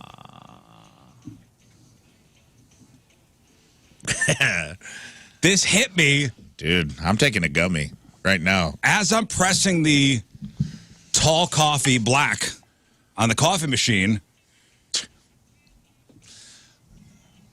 I'm bopping my head. What is this Sublime music? It's Sublime. Like, is this Bradley is or this Jacob? Bradley or Jacob? You're not going to be able to tell if he doesn't Don't want you know. to tell. I think it's the one that's not, or the one that's alive. Jacob, the That's what son. I think it is. So I guess they took an old recording of the dad. Mm-hmm. I like it. It's good. That's it. That's all. That mellowed me out. I Thank you. put you in a good mood, It guys. did. All right, thanks. All right, Team Rizzuto of the Day is brought to us by Hot Shot Sports Bar and Grill. Hit up happy hour weekdays from 3 to 6 for $4 pizza, burgers, or wings. All at Hot Shot Sports Bar and Grill. And tomorrow I'll be out at the Hot Shots in Fenton from 6 to 8. The premiere of my new podcast with Tim McKernan, Stupiracy. From Arnold, Missouri, Christopher Taylor is our Team Riz member of the day. Christopher listens to the Riz Show as often as he can and tells all his family and friends about the entertaining topics and fun had on the show as much as possible. A huge fan of Rafe's jokes, my attitude, King Scott's dad jokes, Moon's relatability, and Lern's scream. Do you scream a lot? I can do it right now if you want. Anybody? Christopher has attended many point concerts over the years and is hoping to attend a lot more this summer and hopefully meet the show at a couple of them. Chris Taylor from Arnold is our Team Riz member of the day. Get super sweet Team Riz member of the day soccer jersey. Get yourself signed up 1057thepoint.com/Team Riz. All right, we'll take a break. We'll come back. We have some news for you. Sitting on your butt all day might not kill you if you drink enough coffee. And the Surgeon General wants a cigarette light warning on social media, and we'll get into that. And Nationwide is not on your side. It's 7:15. It is Tuesday. Traffic and weather. Moon coming at you. Traffic is brought to you by Worldwide Technology Raceway. The Bommarito 500 at WWT Raceway is not just a race, it is a spectacle. Go to WWTRaceway.com now because the first deal is the best deal.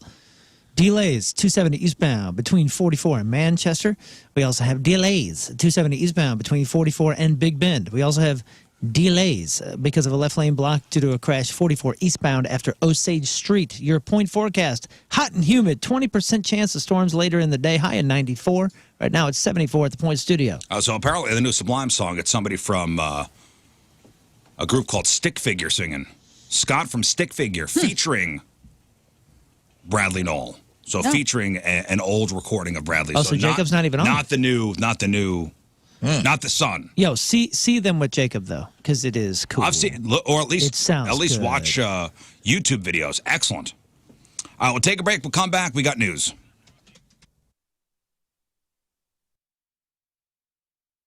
And the first thing that Back to the program. Phone number 314-624-3833 or 618-398-3833. The Mick Ultra Studio Cams, 1057thepoint.com/Riz. The socials at RIZZ Show. Your emails, RizShow at 1057thepoint.com.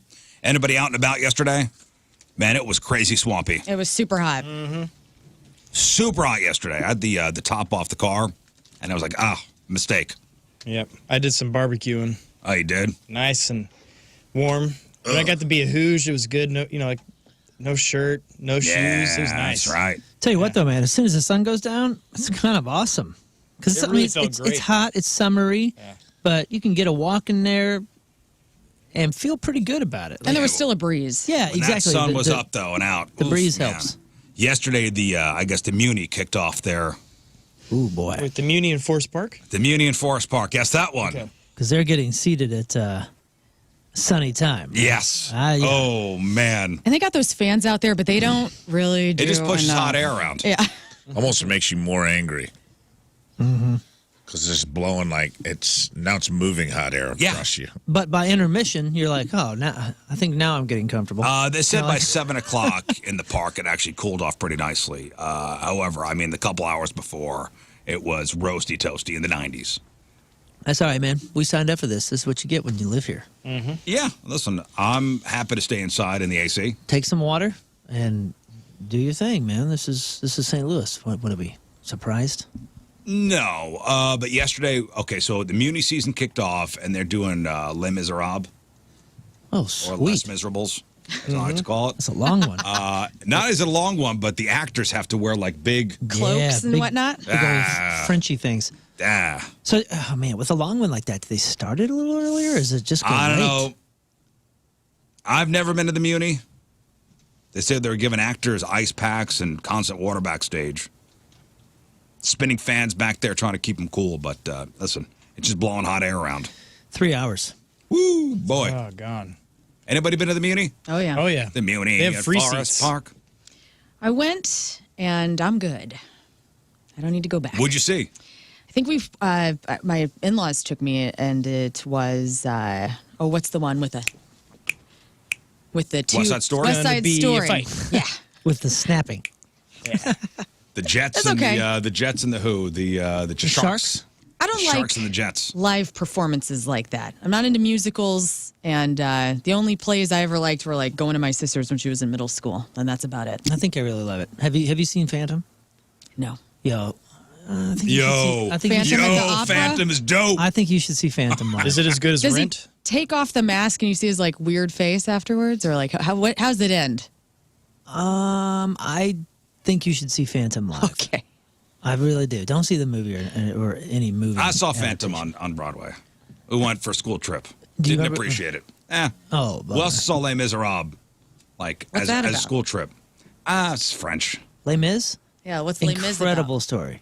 It's a good story. At It's the time, I was in incredible. high school. I didn't appreciate it. Dude, you would. Okay, I think you can watch the Les Mis movie. And I think you should see Phantom live. But both of them are just spectacular stories. Wonderful music. 'Cause, I mean, you were on Keishi. Like Phantom is like 70s spirit. Like rock opera. Yeah, I mean, kind of. it's- You can it's feel not- it. I You can mean, feel the it's an 70s opera. production of the music.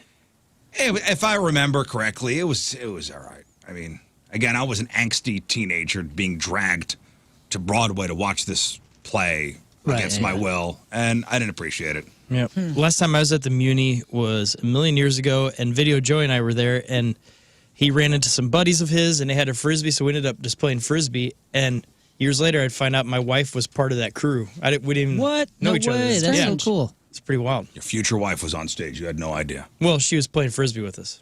Oh, okay. I thought she was on stage. Yeah, No, I thought- no, I thought we you ended meant up- she was- I thought you meant she was on Oh. stage. Yeah. I think it was something good we were watching. thought she was Oh, I building thought the that set was- or something. Yeah, I thought that was a very sweet story of you not paying attention to your wife, but okay. All right, let's do some news. Oh, yeah, we gonna do some news. And your news being sponsored by. Energy Stars Heating and Cooling, preferred partner of Ameren, Illinois, to make your home comfortable and affordable. So, a new study found sitting on your butt all day might kill you, Doggone it. but Yeah, maybe I saw not this. if you do one thing you already enjoy doing. Tootin'. Kegels. So, tracked people for 13 years and found the ones who sat around drinking coffee were 24% less likely to die young. That's compared to sedentary people who didn't drink coffee. Okay? They found sitting for more than 6 hours a day isn't good no matter what, which isn't too shocking, but for some reason, coffee might mitigate the effects. Ideally, you want to be sitting less than that and drinking coffee. Non-coffee drinkers who sat for 6+ hours a day were 58% more likely to die young than coffee drinkers who sat for less than 6 hours. But if your job requires you to sit in front of a computer all day long, drinking coffee while you do it might at least help. You know what I've thought about? I've thought about in like retirement years, like like what's your goal? Where do you want to be? Where do you see yourself? All that kind of stuff. And I've told you guys I'm going to be in an A-frame in the mountains, just totally disappeared. But most likely I'll be working, whether it's music or something, with a computer, which clearly you're typically sitting down. And you know what I've actually actively thought about? Is there like societies or cultures, I forget who it is, I don't remember who really follows this rule, but they have like a hook in the kitchen or a hook in the living room, and it's for your chair because they don't want to be sitting down very often. I kind of feel like I want to live as long. You don't want to be sitting? I want to live as long as possible, and I have this visual of like a really small. You feel like sitting down is going to kill you? Cabin kind of thing, yeah. And I'm worried about sitting down too much, especially like in later years. Are you going to live like Ted Kaczynski? Up in a cabin somewhere, like a recluse off the grid? No, I didn't say a recluse. I just want to be. You going to be hanging your chairs on hooks? I just want to be I don't want neighbors. Okay, I don't want people parking in front of my house. I don't want somebody else's dog barking. I want my dog barking about a bear that's coming up to the house. That's what I want. And I'm worried that if I'm doing something like that, I'm obviously going to be working with computers to make a living or do whatever. Maybe it's radio, maybe it's whatever, podcast, music. And I'm worried about sitting too much, especially in my later years. And I have this visual of hanging up the chair and working while standing or doing something like that. What's the society? Don't you guys know like who I'm talking about? No.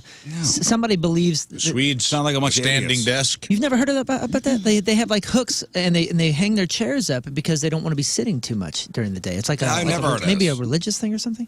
Mm-hmm. This isn't common knowledge? No. Crap, what have I been It's watching? some midsummer type of Was stuff. this House of Dragons stuff? Dude. No, not. Watching too much House of Dragons and Game of Thrones, this guy. You've been reading books or something dumb. No, I thought that was not too far removed from our society. Yeah, I don't know what that is. That's like old school before the standing desk was invented. Yeah. Hanging up your chair. Yeah, it's like a cultural thing or a religious thing or something. I don't know. I thought you guys Well, look would it up. know. You have the internet. Oh yes. Let me do that. yeah. Let me do that now. Who hangs up chairs? What if it just says idiots do? You sit for this show. You rarely stand for the show unless I know. you're I angry. forget to stand. And if you're excited, you stand up. Yeah. He's standing right now. You can't tell. I'm sitting. I'm sitting. Is that a short joke? You could never tell if he's standing or sitting because it's. I think I'm the same height. Like this is me sitting. This is me standing. I have It's something the for you same later anyway. height. Uh-oh. No, it's about the rat face summer. Oh, great. Hey, by the way, I was watching the Gene Wilder documentary. Ooh, I believe it's on Max, like Remembering Netflix. Gene. And Rafe Williams, you could play Gene Wilder. Well, here we go. Because Gene had a rat face too. Because I think Gene had a rat face too, because he looked like Jeremy Allen White, and you look And like Rafe Jeremy looks Allen like Jeremy White. Allen White. And so Vis-a-vis, I am going to cry. Well, we'll get into it later. okay. We'll get into it later. I can't wait. Hey, speaking of health, the U.S. Surgeon General has many responsibilities, we assume, but they are mostly known for slapping warning labels on things like cigarettes and alcohol. And now a new label might be on the way. The current Surgeon General, who is Todd. Vivek Murthy. Of course That's right. he is. That's yes. right. Everybody knows I did know that, but He wants to put a warning label on social media. Like all of it, I guess. In an op-ed in the New York Times, the Surgeon General said, it is time to require a warning label on social media platforms stating that social media is associated with significant mental health harms for adolescents. Now, it may seem silly, but he says a warning label would regularly remind both parents and kids that social media has not been proven safe. And there is data that shows the warnings on cigarettes have been effective. You know, it's worth pointing out that 95% of teens between the ages of 13 and 17 said that they use a social media platform, and more than 1/3 say they use social media almost constantly. And the Surgeon General actually doesn't have the authority to add his own labels. That requires a congressional act, which means nothing will come of it. And even if Congress did stop bickering long enough to consider this, a quote-unquote warning label would face significant pushback from the tech companies. But the Surgeon General is just putting that out there. Hey, we should have a warning. do you think that would do anything? Maybe.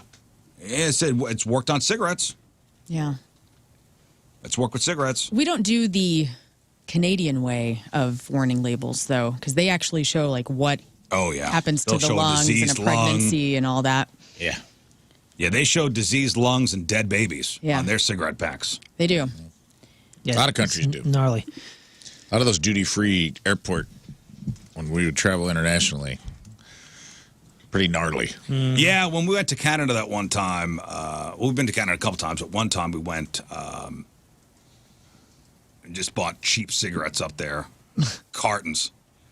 and yeah, man, all those warning labels are gnarly. Death sticks, pictures, big pictures.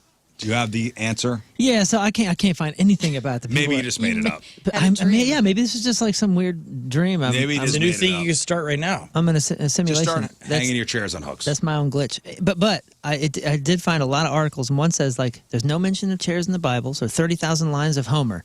Neither are there in any Shakespeare or Hamlet or any of that kind of stuff. And then in Charles Dickens' Bleak House, suddenly there's 187 mentions of them. What changed? They're talking about how we now live in the age of the Sitting. chair. The age of the chair. Nobody sat.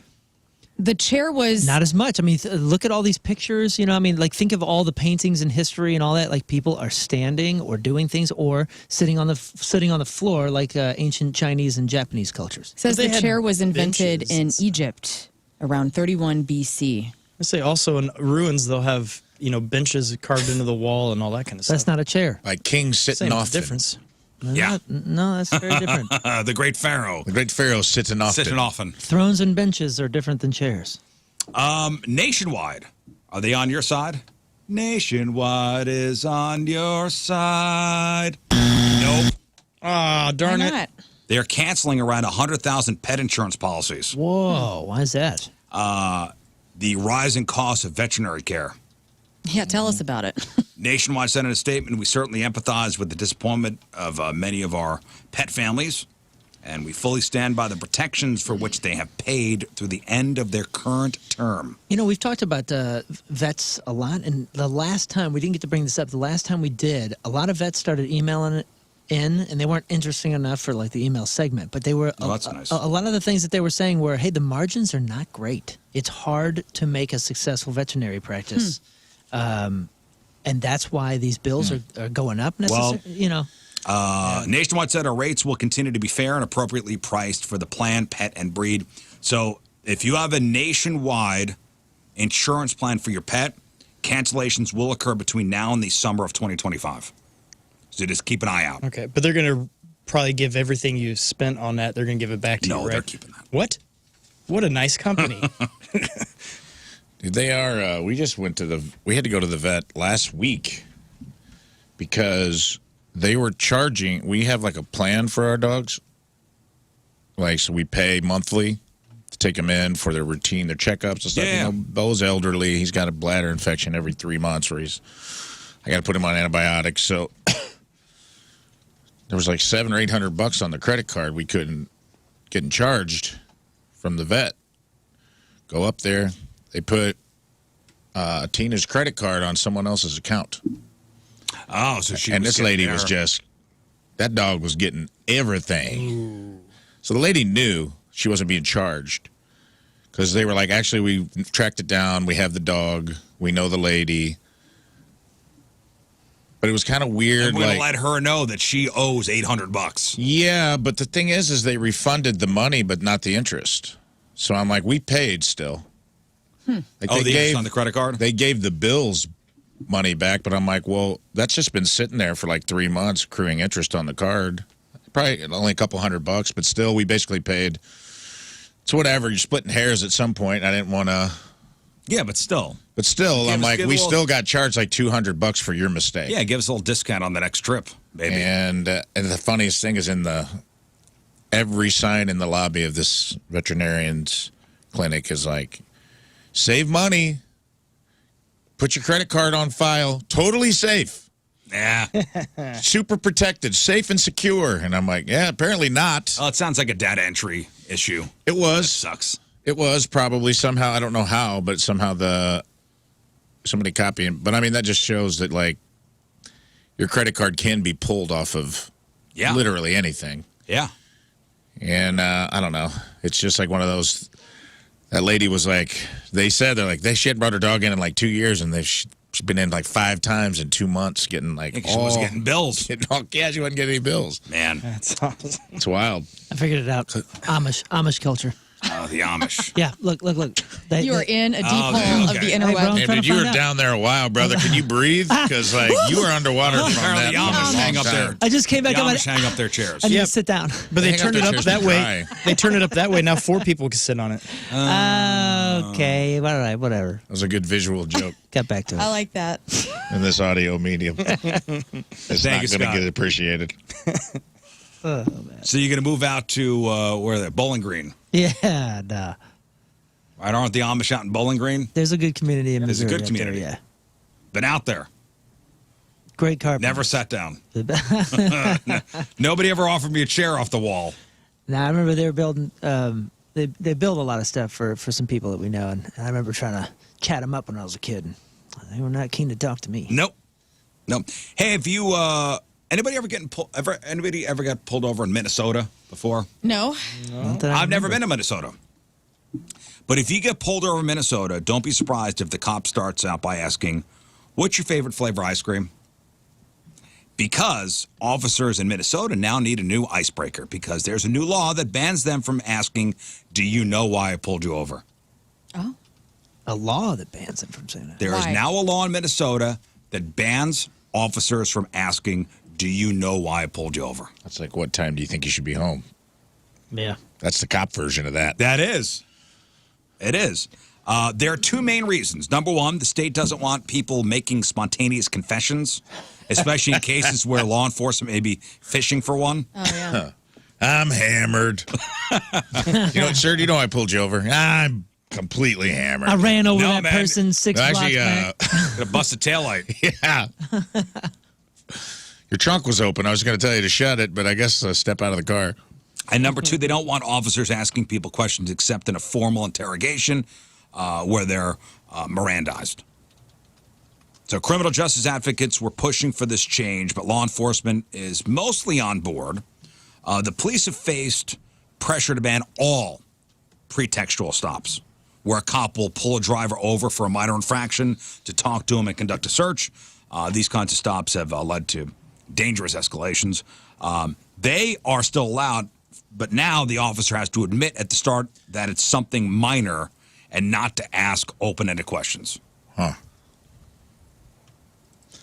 I like that. I'm okay with it, too. I like that a lot. Like, hey, I pulled you over because I hate the, "Do you know why I pulled you over?" I don't know. When did that even I've had, start? Have you had a cop ask you that? Do you know why I I'm pulled sure you I over? have, but I like, don't. You thought I was Yeah. speeding? was that always? I don't think every cop says that. So, I think the A majority. lot do. It's kind of the standard. really? Yeah, it has been A in lot my do. experience.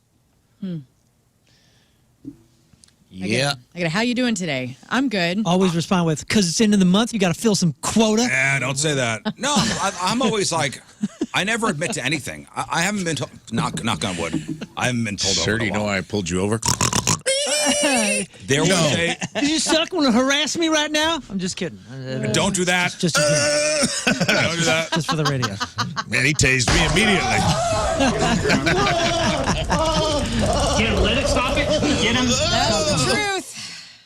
There was a period in my life where I was pulled over quite a bit. There was about a 5-month stretch where it was probably 2 or 3 times a month. New White Zombie album came out, and you were like, Now it's when I was driving that Charger.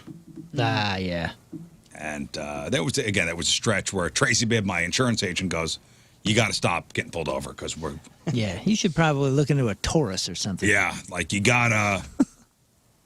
It's gonna be out of my hands soon. We're gonna have to probably drop you from your insurance." Like, Whoa, really? Wow. I remember a couple times you come in a little late at work and go, "Well, I got pulled over again," or a cop yelled at me through the megaphone Yeah, on the that highway. That's the best. do you know why I pulled you over? I don't know. I would never. I was told never to admit. Yeah, always say your Never- guess is as good as mine. Never admit guilt. I don't know. I was speeding, and then you go, boom. Yep, you were speeding. You admitted it.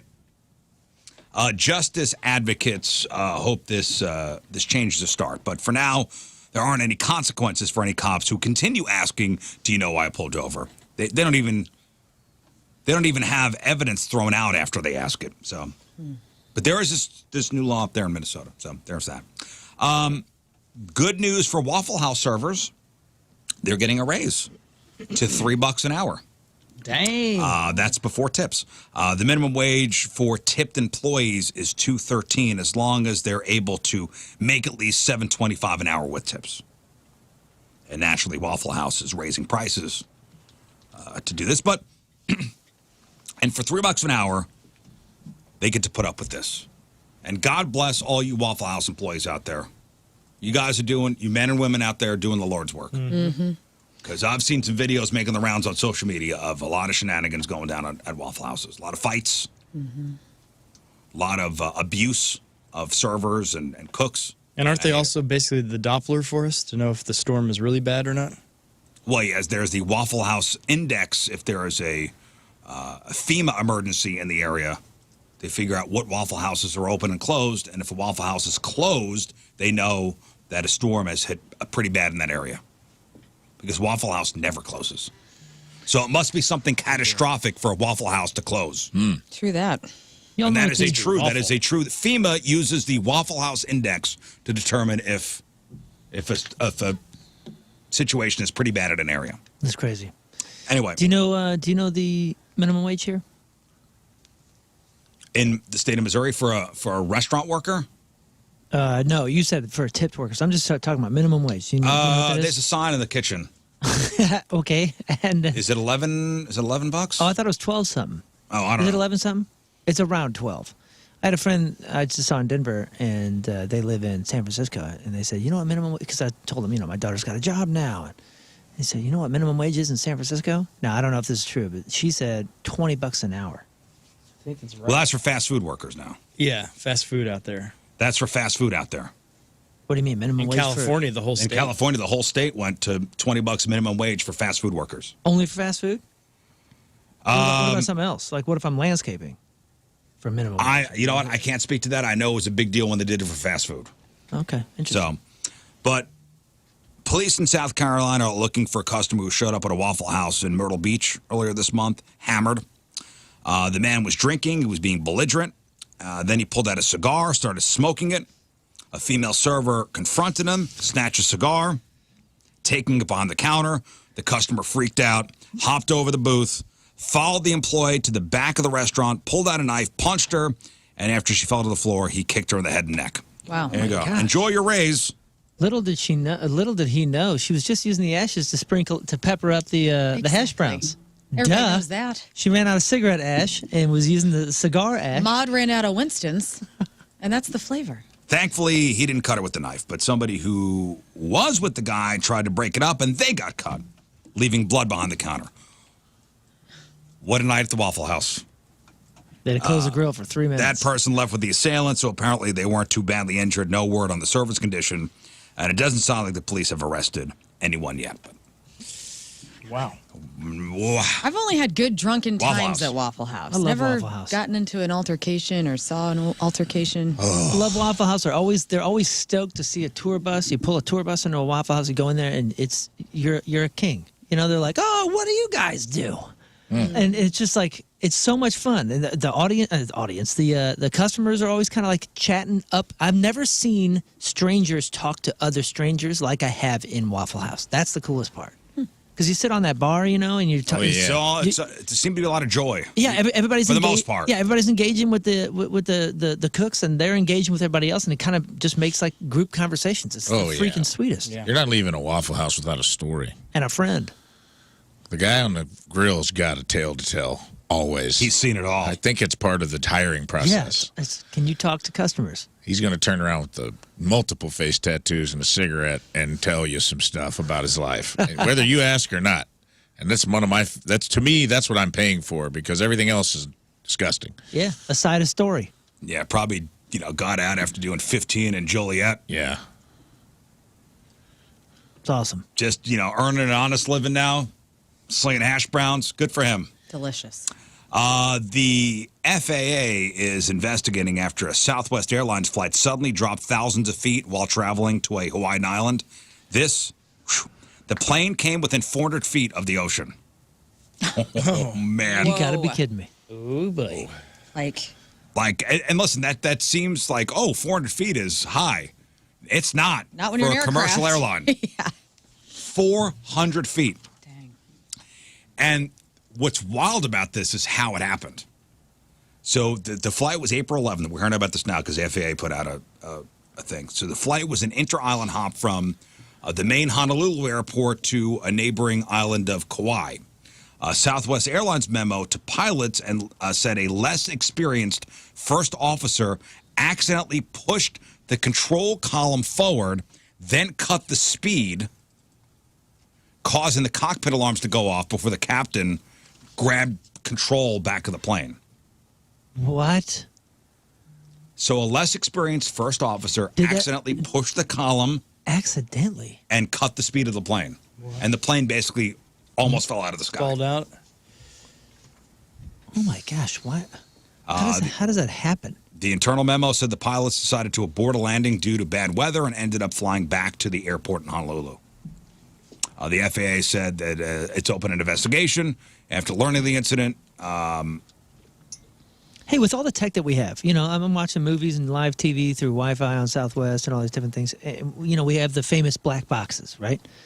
So we have audio recordings. If anything happens to planes, and it usually has the data that comes in and all that. All the data. How do we not have just live cams? How do we not have a camera? Well, maybe not live cams, but because they could probably be hacked and maybe something. But shouldn't there be some sort of video recording that goes to some sort of private feed that records just like a black box? What's going on in the cockpit? Yeah, and if everything goes well, it just goes whoop and deletes it, and it's whatever. I don't know. I mean, with the tech that we have, Right. how can we not see these things in more real time or in more visual? Well, flight tracking mediums? data showed the plane dropping at a rate of more than 4,000 feet per minute. So it came within 400 feet of crashing. Did this guy forget his coffee was behind him and he moved like this, and then his elbow hits everything and goes I forward? don't know. But then this is other story of something that happened last week. Passengers on a United Airlines flight were sent into a panic when an automated emergency announcement came on to tell them to put their oxygen masks on, even though there was no danger. And in fact, some of the oxygen masks dropped. Oh, my goodness. And it was just wires crossed. And I can't imagine being on this plane and just all of a sudden the masks drop and an automated message comes on that says, wait for the oxygen masks to fall from the compartment, then put them over your head and pull down. Jeez. You know what I try to visualize in these scenarios, especially the dropping, the flight dropping, is when you're finally landed and the jet bridge comes over and they open the door and you're walking out and they're going, thank you for coming, thank you. Yeah. Don't you just want to lean in and go, what the hell was that? Well, so a passenger of the I'm flight, surrounded by idiots. a passenger of the flight said, people started panicking when the masks were deployed after this eerie announcement. And not all of them dropped. And then you see some of them drop and people are panicked. And the ones that didn't drop, people are now clawing to get them out. Yikes. One person had a panic attack, tried to run to the aircraft door to open it in flight. Smart. None of the flight crew nor cabin crew had ever heard that announcement before. And it was a very odd situation. And to add to the weirdness, the flight crew was having a problem getting in touch with the pilots through the intercom system. What a mess. Yep. Which airplane? This was a Boeing Ah, boy. 777, 200 ER from Paris to Washington. Neato. Don't you imagine that, though? The walking out like, hey, thank you. Thank you. Hope your flight was great. Your hair is all a mess. Go to hell. See you next time. The Rizzuto Show. Sorry, I didn't do that. Well, that scared me. Me too. Me too. I'm clawing That was for just my, like the I'm oxygen clawing for my mask. oxygen now. Damn it. Well, now you know crap on celebrities is after the break, okay? All right, cool. See what happens when we let computers run things? Yeah. Things go nuts. We just fell thousands of feet. All right, it is 7:56. It is Tuesday. Traffic and weather. Crap on next. Moon coming at you. Traffic brought to you by Worldwide Technology Raceway. The Bomberito 500 at WWT Raceway is not just a race, it is a spectacle. Go to WWTRaceway.com now because the first deal is the best deal. We got 3 lanes blocked due to a crash now, 64 westbound near New Ballas Road. South of that, there are more delays, 270 eastbound, basically between 44 and it looks like Big Bend. I mean, it's kind of a mess, south 270 there. Also, right-hand shoulder blocked due to a multi-vehicle crash, 44 eastbound just after Osage Street. Your point forecast, hot and humid, 20% chance for storms later in the day. High of 94 right now at 75 at the Point Studio. All right, welcome back to the program. We'll play 3 and 5 in a little bit. We'll give away some prizes. We got tickets to go see Smashing Pumpkins. We've got tickets to go see Ludo. And we got tickets to go see Limp Bizkit. Limp Bizkit Big Summer Show happening July 18th at the Hollywood Casino Amphitheater. And yes, one of us will be on stage with Fred Durst singing a song. Who is it going to rapping be? a song. Well, who is it going to be? Here's how it's going to work. And after discussion with the boss yesterday, and he had discussions with Limp Bizkit's management, you guys have to put out a video of you doing the song. Of the new song? Yeah. Okay. You have to record Done. yourself doing a version of the song you will be doing with Fred Durst on stage. It's a song called Turn It Up, Bitch, which we all know and love this song. Right? Mm-hmm. It's for the doggies. It is for the dogs. Yes, this. Is this edited? No, it is not. That is not edited. Okay. I was like, I know that song. That The is not third word. That's the version the boss sent me. Okay. All right. Well, that helps. Okay. Negative 10 must points have for a Riz meeting being on Okay. stage. Okay. Find it. You know what? It's funny because if this is the song that we're performing with Limp Bizkit, I wonder, because there's a chick part in the song where she's like, something, something better, demma, demma, nemma. Like, and I'm the only chick on this show, so I obviously should be on stage with Limp Bizkit doing that part with Fred Durst. I support your claim. I see that. But I'm excited to Beyonce with Fred Durst and those guys. Okay. It says radio edit. Hey, Fred, shut up. Come on, Freddie D. I'ma make an announcement. This cracker ain't slouching. Got the flow, keep the big boys bouncing. New metal, one-hit wonders. The Bizkit back. Time to run from the gunner. Banger. Another lip banger. Out the closet. Off So that's how we're gonna do this. You have to do a video to this song. Like rapping to this song? Yeah. DJ Lethal. Got the SB12. Hella medieval. Or whatever you want. Get creative with it. Still a redneck. Get creative with it. Light it up. Like an ambulance. Siren blaring in my head. Get creative with it. Why did they pick this song? I don't know, Lern. I mean, come on, promote man. it. Get creative. We'll put it up for a vote. Come on, man. We'll put it up for a vote. The top 2 vote getters will then move on to Fred Durst picking who he wants to have on stage That's with him. awesome. Okay. Okay? I'm going to dress up like Fred. Get creative. Okay. And we just film this on our phones? I don't care if you elicit the video department, whatever you want to do. You They'll get love Steven that. Spielberg. You could get Steven Spielberg to do the video for you. It doesn't matter. Just the most creative video as judged by the Riz Show listeners. The top 2 vote getters will then have Fred Durst pick who's going to sing with him on stage. Okay. We have like a month to get this song down. It's July 18th. 1 month. 1 month you have. Again, on your phone, fine. Get the video department. Get George Lucas. It doesn't matter. It does matter. Get Robert Zemeckis, who directed Forrest Gump, to do it for you. I don't know. I don't care. Okay. And next thing you know, Just a music video. whatever will get the If Christopher Nolan or Francis Lawrence are listening, hit me up, bro. Bigger, better, make it never. Living with our It's got to include the song. Love my early, sexy, nerdy. Bitch, you heard me, you ain't worthy. Everybody needs some hardcore. Stop bang your head. So turn it up, bitch. Everybody needs some hardcore. This is the song. Bang your head. So know, maybe you'll kill it on stage and you'll go, hey, stay up here for break stuff. Hey, join the band. Yeah, we want you Stay in the up here for band. break stuff. It's very Cypress Hill. Mm-hmm. There it is.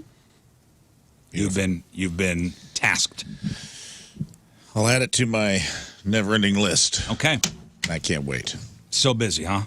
Oh, dude, this is going top of the list. Okay. This got moved up.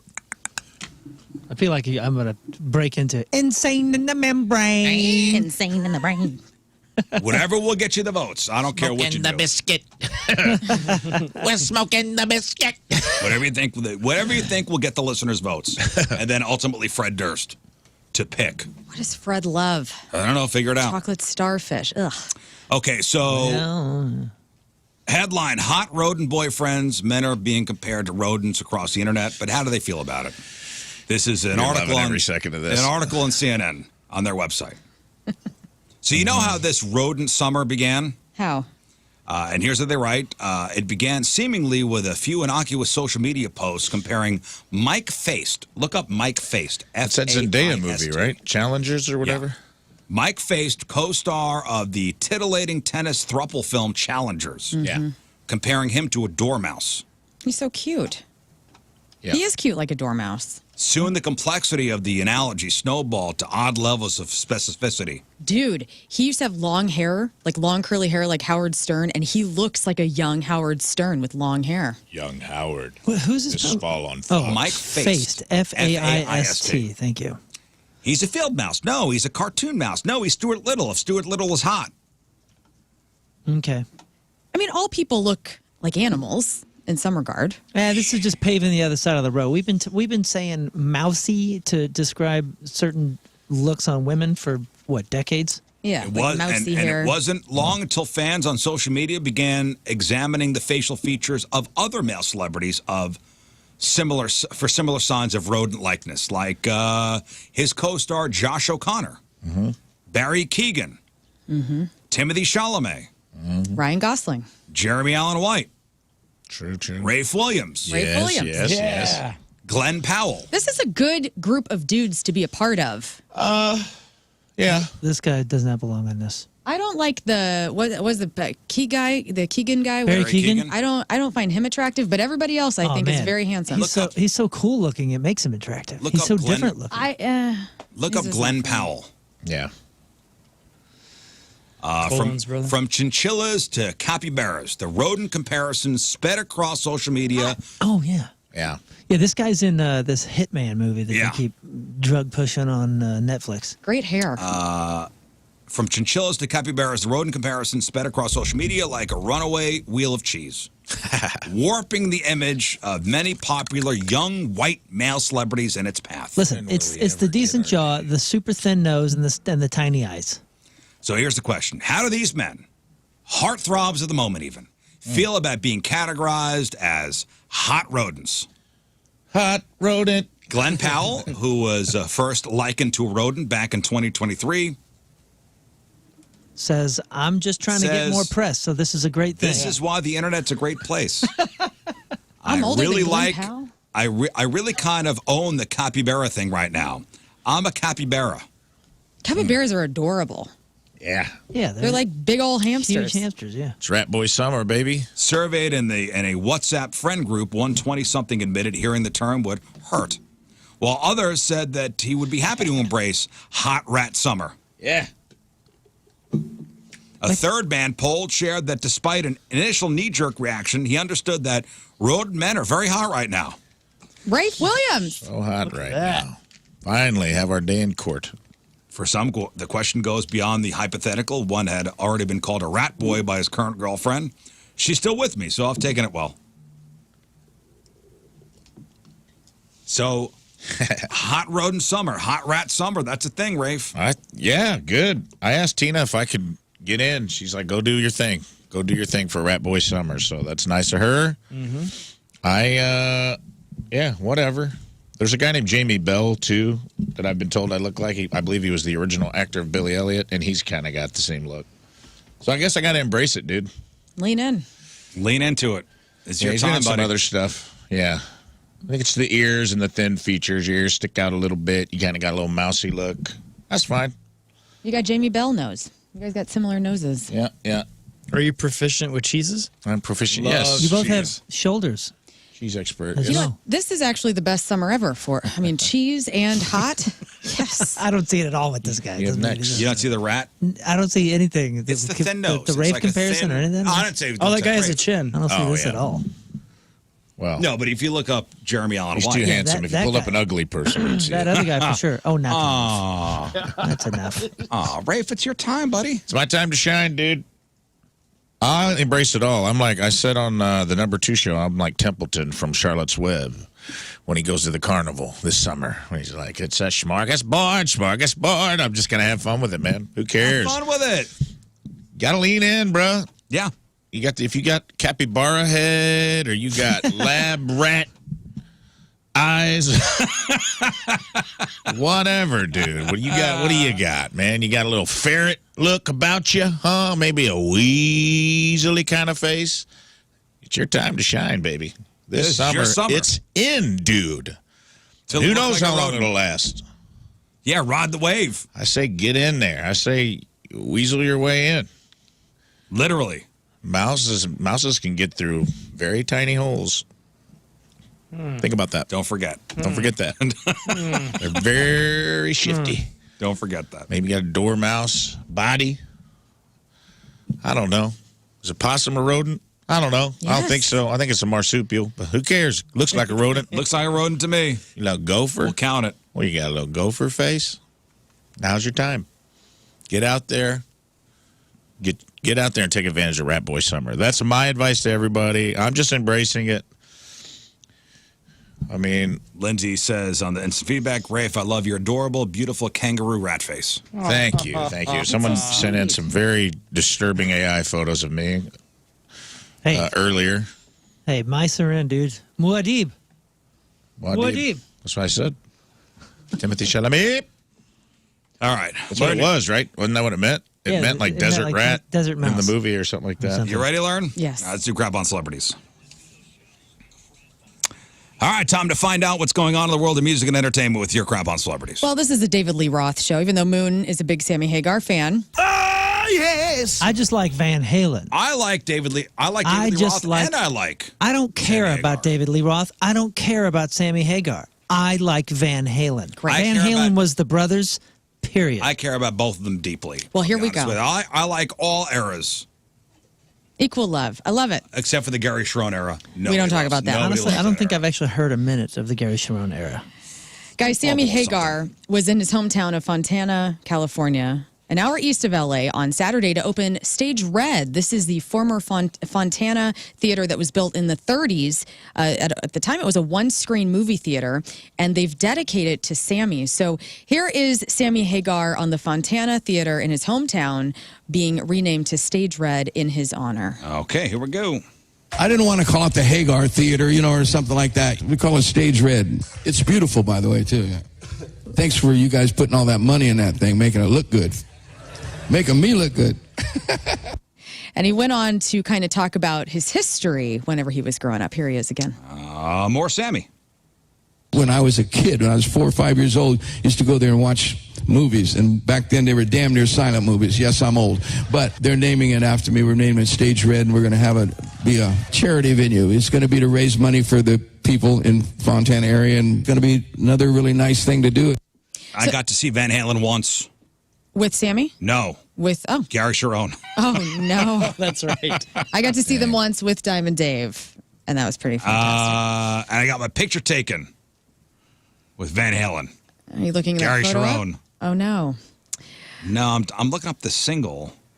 Well, while you do that, I'm going to tell you about this. So, Sammy Hagar was not only joined by the mayor, but the city council members to do the ribbon cutting. And he was also presented with a diploma from his high school, which he had been denied during his youth following a prank. So this whole time, Sammy's not had a high school diploma. And he says, when you go back to your hometown, it's really where you want to be known. Growing up, I was a poor kid coming here to this beautiful place, being honored like this by the mayor, and everyone else just feels really good. And then he brought out his guitarist, Vic Johnson, from The Circle. They did an an acoustic show. Hagar's wife, Kari, actually came out, sang a few songs. And, he's being honored in his hometown, which is pretty cool. All right, here's Van Halen with Gary. 3 too, and a horrible sound. Well, this is tinny. the YouTube official video with 1.4 million views. Yeah, they uploaded an MP3 because that sounds like garbage. It sounds bad. The whole thing didn't work. It didn't. Gavin Rossdale told Billboard magazine he hopes to finish Bush's 10th studio album before their summer tour with Jerry Cantrell and Candlebox starts in July. He added that the first single from it will definitely be out in time for the tour, and we will see all of those guys when they're here August 10th at St. Louis Music Park. Man, and that is August 10th, you said? August 10th. That's a weekend show, too. Is it? I think it's a Saturday. When is August 10th? Who's this? This is Bush and Jerry Cantrell. Jerry Cantrell and Candlebox. Candlebox. Yeah, I think that's a weekend show. That's a Saturday show. Yes. Excited. Yes. Stevie Nicks says Fleetwood Mac is officially over, giving the 2022 passing of co-vocalist and keyboardist Christine McVie. She said to Mojo Magazine, "Without Christine, no can do. There's no chance of putting Fleetwood Mac back together in any way. Without her, it just couldn't work." And I've been wondering about that because Stevie Nicks was here last month, went to see her. She obviously played a lot of Fleetwood Mac's catalog. She talked about Christine McVie on stage. And as a Fleetwood Mac fan, you have that kind of in the back of your head, will the surviving members of that band ever go out?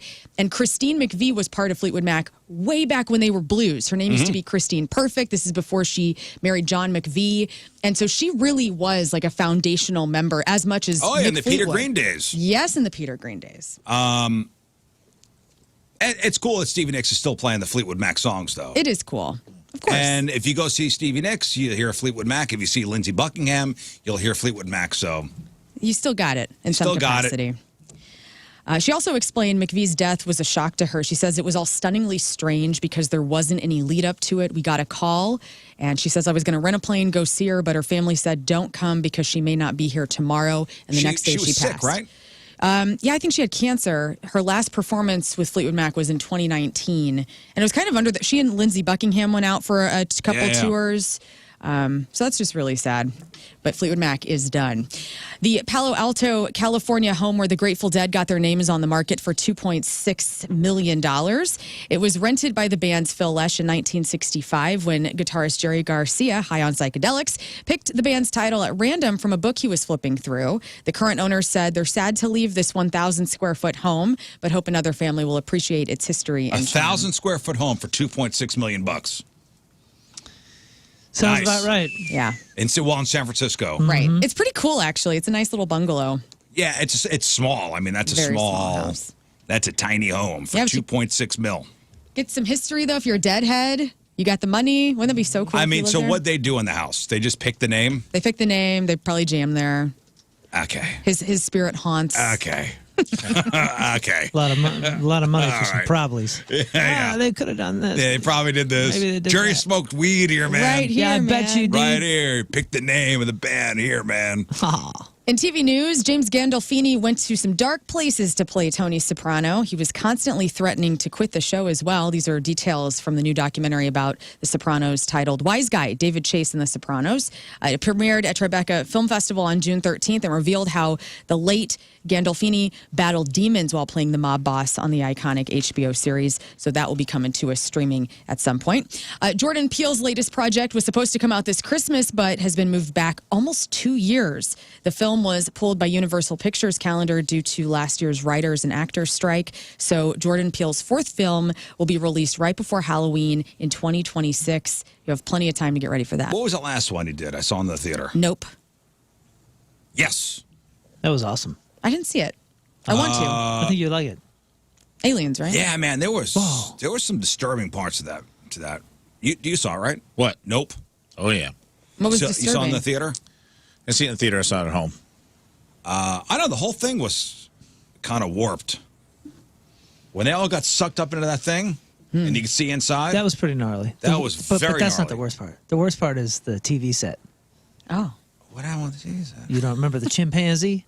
What? Oh, the show within the show? Yes. Oh, no. The chimpanzee man. is the worst part. No, I thought them getting sucked up into that thing and I mean, then that you could was- see inside. That was Of gnarly. the spaceship? But that was like a Vacuum. it's a big metaphor. Nope. That's a big metaphor. Nope. Excited to Yeah, the know. whole thing was a metaphor. I had to look it up. I don't. Scott Rizzuto doesn't like metaphors. Scott, don't give me no metaphors. Rizzuto does not like thinking. Scott Rizzuto doesn't like metaphors. Ricky Henderson now. Dan Soder's Ricky Henderson bit where he's like, Ricky spoke in the third person, and somebody tried to quote the Bible in the locker room, and he goes, John 3:16. Goes, Ricky don't know no John 3:16, but Ricky hit 3:20. Does Scott Rizzuto like the movie Blade? I wasn't into it like some other people were. Like you didn't have a leather jacket after you watched it? No, I thought it was cool. I mean, when was that? 98. Okay, 98. Oh, we're getting into my lost years. Okay. Well, the reboot of Marvel Studios' Blade hit another snag last week when it was announced that the director had exited the film. And I looked into Never this. a good sign. This has been going on for a while. So Marvel announced that Blade was going to be redone with Mahershala Ali. This was back in 2019. Yeah. And then Who would be a cool Blade? I like him a lot. That's a That good rule. casting. That's a great casting, and that's been the only thing that's really stuck because the first director to join the project exited in September of 2022, roughly 2 months into the film with their, beginning of filming. And then Wesley Snipes, who originally played Blade back in the 90s, said, Blade, lordy, lordy, lordy. Side-eye emoji. Folks still looking for the secret sauce, riding snowmobiles in traffic, kind of rough. Daywalkers make it look easy, don't they? And even Stephen Dorff, who was in Blade with Wesley Snipes, previously mocked Marvel for struggling to get its own Blade off the ground. Okay, so they're not involved. They're not involved. They're not involved, and they're bitter. taking advantage of it. Stephen Dorff says, Marvel is used to me trashing them anyway. How's that PG Blade movie going for you that can't get a director? Laughs, because anybody who goes there is going to be laughed at by everyone because we already did it and made it the best. There's no original Blade director Steve Norrington out there. So everybody's everybody If I from the remember, original it was movies trashing it. good for its time. I loved it. It was good. And someone pointed this out.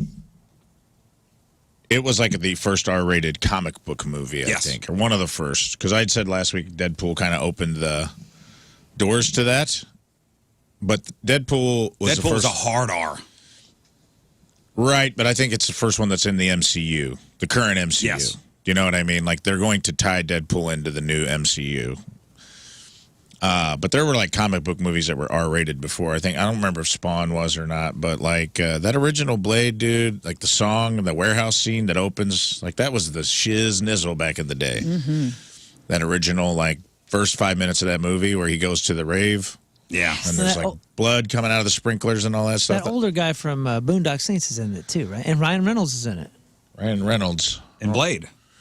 Ryan Reynolds is in Blade 3. Blade Trinity, which has been panned as a terrible, terrible, terrible. Oh, I see. Blade 1 and 2 were That's awesome. the only one that I saw. The second one was really good, too. Blade 3 is where they had the dance-off to try to save the rec center. That's why I remember. Are you thinking of Chris Christopherson?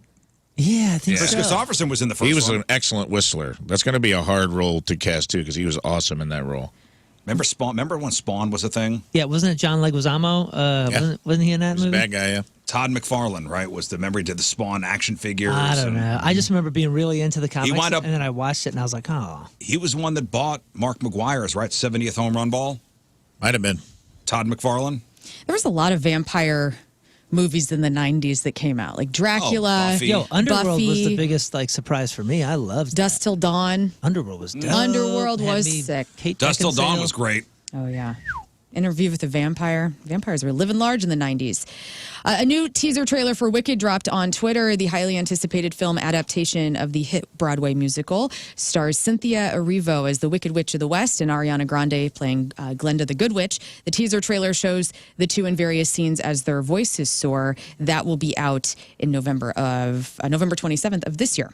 Sir Ian McKellen, known for his roles as Gandalf in Lord of the Rings and Magneto in X-Men, was hospitalized. He fell off a stage during mid-performance in London. He was performing in the Players' Kings on stage, During a fight scene, he fell off the front of the stage, and as the house lights came up, the actor was crying out, and the staff rushed to help him. They had to evacuate the audience after the accident. The rest of their performance was scrapped. Well, how old is he? He's 82. It's you break a hip. That's it. That's it for you. Devastating. He did say that he thanked the audience and general public for their well wishes, and he assured fans that he's on the mend. But yeah, Who's this? Ian McKellen. Sir Ian McKellen. Yes. No. How is someone not there? Sir to catch Ian him? How is there not a McKellen. net? Yeah, man. Yeah. Just in case. Come on, man. He's a friggin' Yeah, like they treasure. put like they have at Top Golf. Are you Right. crazy? The net's in front of the stage. Now he knows how the Balrog feels because he fell. Yeah, no kidding. He said, "Fly, you fools." The guy's a knight. Shouldn't he have some sort of squire? Sir agree. Ian McKellen. Where was his squire? Not there. Fired. It's Billy Squire. Halle Berry is set to attend this year's Olympic Games in Paris. She's going to carry the symbolic Olympic flame down the Croisette in Cannes, France. And it's going to be happening Tuesday ahead of the Games, which kick off next week. What? The games kick off next month, I think. The It Olympics? says next week. It says here, 2024 Paris Olympic opening ceremony will take place July 26th. The Paris Games will consist of 329 medal events over 16 days. Yes, my apologies. July 27th through August 11th. I'm not ready for him yet. You're not ready? No, I need to prepare. Steve-O enlisted Post Malone to tattoo a penis over his right eyebrow, And he did. and it looks terrible. Dude, it does look terrible. I don't believe it. Do you think it's a marker? I think it's fake. It doesn't look red. I sent you Like, guys a picture of it It yesterday. doesn't look fresh. Yeah, Really? that's a good point. I No. sent you guys a picture of it yesterday. I'm hoping it's Did you examine? a ballpoint pen. I zoomed in. I examined honestly, I'll tell you this. I looked at the tattoo, and then I was more looking at Steve-O's face, because we know him well enough where I feel terrible for the guy.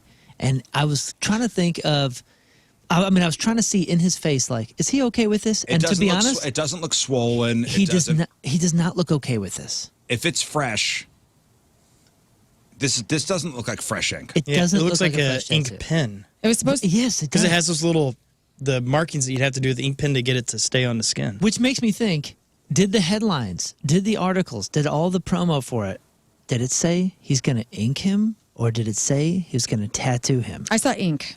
So maybe we just got had. Maybe this is just For a his joke. 50th birthday. His 50th birthday backstage at Bonnaroo. Steve-O's been waiting a while to get the wiener ink. He reportedly wanted Post to do it for the last Jackass So movie. maybe none of us were paying attention that it just said inked instead of, Wow. because it looks like a Bic pen. It looks terrible. And I think Steve-O's a handsome guy. So He is. He's 50 don't want years him old. to- He looks TMZ great. Mess with says it. Post Malone gives Steve-O penis face tattoo. Steve-O's first face tattoo is a penis inked by Post Malone.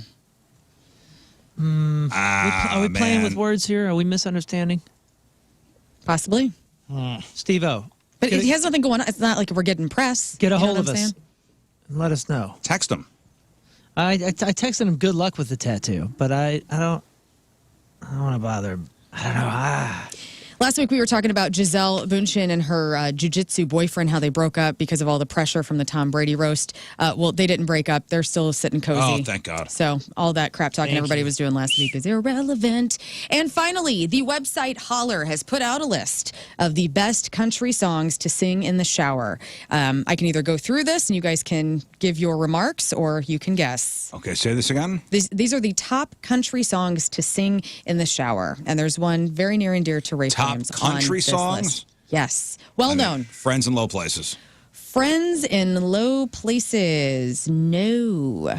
There's one near and dear to me on this list. Yeah. It's the gambler. Gosh. Oh, The Gambler. Yes, that's one I know. Garth Brooks, Shameless, written by Billy Joel. Fishing in the dark. There's no Garth on this list. Wow. And there's no fish in the Willie dark. Nelson. No. Waylon Jennings.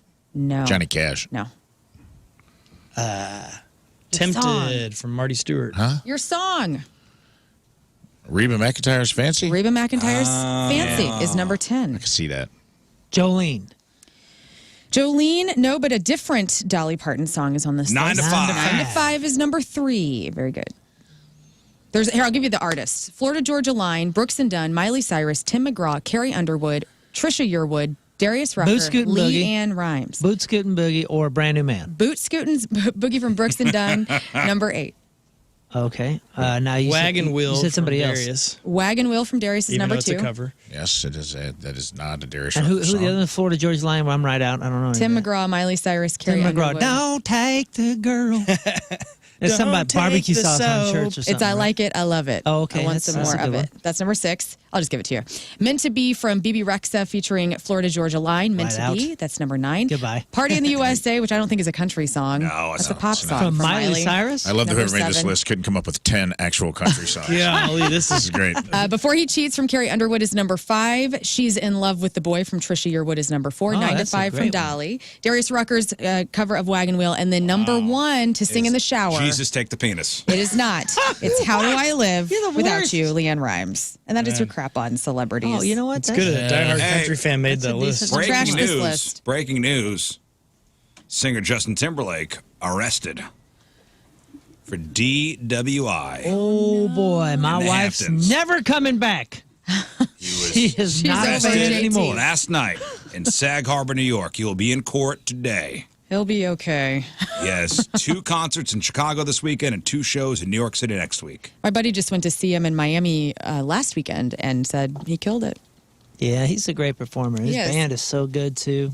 I mean, JT arrested for DWI. Cry me a river. I've seen him once or twice. One of the coolest shows I ever saw was him at House of Blues in Chicago, but there's no chance I'm going to see him again because my wife is right out. Remember it was, he was on Punk'd and he cried. Yeah. Yes. But honestly, They didn't just cry. you would too. He cried and called his mom. You would too. That cat was top of the world, thought he'd lost everything. You think he cried during the DWI? Yeah. I bet you did. I I bet don't you know about did. that. I bet He you, has Lake in his name, so it's just. I don't know, man. I bet hope you he did. hope he gets whatever he needs. I bet you cried. Okay. What a well. baby. Celebrity celebrating a birthday today. Jacob Anderson, that's Grey Worm on Game of Thrones. He's 34. Richard Madden, that's Robb Stark on Game of Thrones. He's 38. Blake Shelton is 48. Alana De La Garza from Law & Order and a couple other things, FBI spinoffs, whatever. She's 48. Ray LaMontagne, which I couldn't name you one song, but I'm pretty Brother. sure he only Dude, he's had got one some song. killer Trouble. He does a version of Jolene, but it's a different song, and it is good, Yeah. brother. You should check it out. Very good. All right, well, he's 51. Nathan Morris, Boys to Men singer. He's got the crazy vocal range. Can sing both baritone and soprano. This dude also has a college degree in computer programming. He's 53. Kim Dickens, Maddie on Fear the Walking Dead is 59. Dizzy Reed, Guns N' Roses keyboard player, 61. Jude Cole, I don't know who that is, but there's 64. Isabella Rossellini. You always criticize me when I do somebody I don't know, but I assume everybody else knows him. No, don't. If you don't know him, don't do him. Who's Jude Cole? Anybody? Jude No. Cole. Jude Cole. Remember Jude Cole, it's not his or her birthday, then I'll No, leave it's that his out. birthday. No one knows Stick who it is. Champ, I think. Isabella Rossellini apparently was on Friends at some point. I don't know the name. All right, well, she's 72. Carol Kane is 72. That is Lillian on Unbreakable Kimmy Schmidt. And Paul McCartney, I believe, is a sir. Sir Paul Sir. McCartney. I don't know who this is, but I'm assuming you guys do. Let's see. How old is Yeah, Paul? He wrote that local song about musician, that right? Jude guy you mentioned earlier. Yeah. Oh, Jude Cole. how old is Paul? I'm going to say 82. 82. 80. 81. Well, y'all can stop Five. guessing because 82. Lern was right. You changed your answer. Thank 81. I Paul changed my McCartney is 82 years old. Today's porno birthday, which is being brought to you by Patricia's, where fun and fantasy meet, is Angelica Hart. And today's birthday girl has been in 389 fine films, including All Spaces Filled, which, what? It's a parking. It's about a parking lot. Okay. The Ass That Lasts, Ass-Clusivity, Big Black Sausage 2, Lern's favorite, Christmas Balls, Oh, it's so good, you guys. It's perfect for the holiday season. Christmas ball. Christmas ball. Christmas ball. Scott's favorite, Diesel Dongs 24, Dude, awesome. Which is ironically also a Christmas movie. Yep. Great action. Innocent Until Proven Diesel Filthy Doms. 7. Diesel She was in a movie called Wunderbar. Oh, wunderbar. Wunderbar. And Who Could Forget a Role in 2018's With MILF and Sugar Please 4. Angelica Hart is 41 years old. That's your porno birthday. Those were crappy birthdays, and that was your crap on celebrities. Hey, does anybody here pay for YouTube, like premium, no commercials? I do.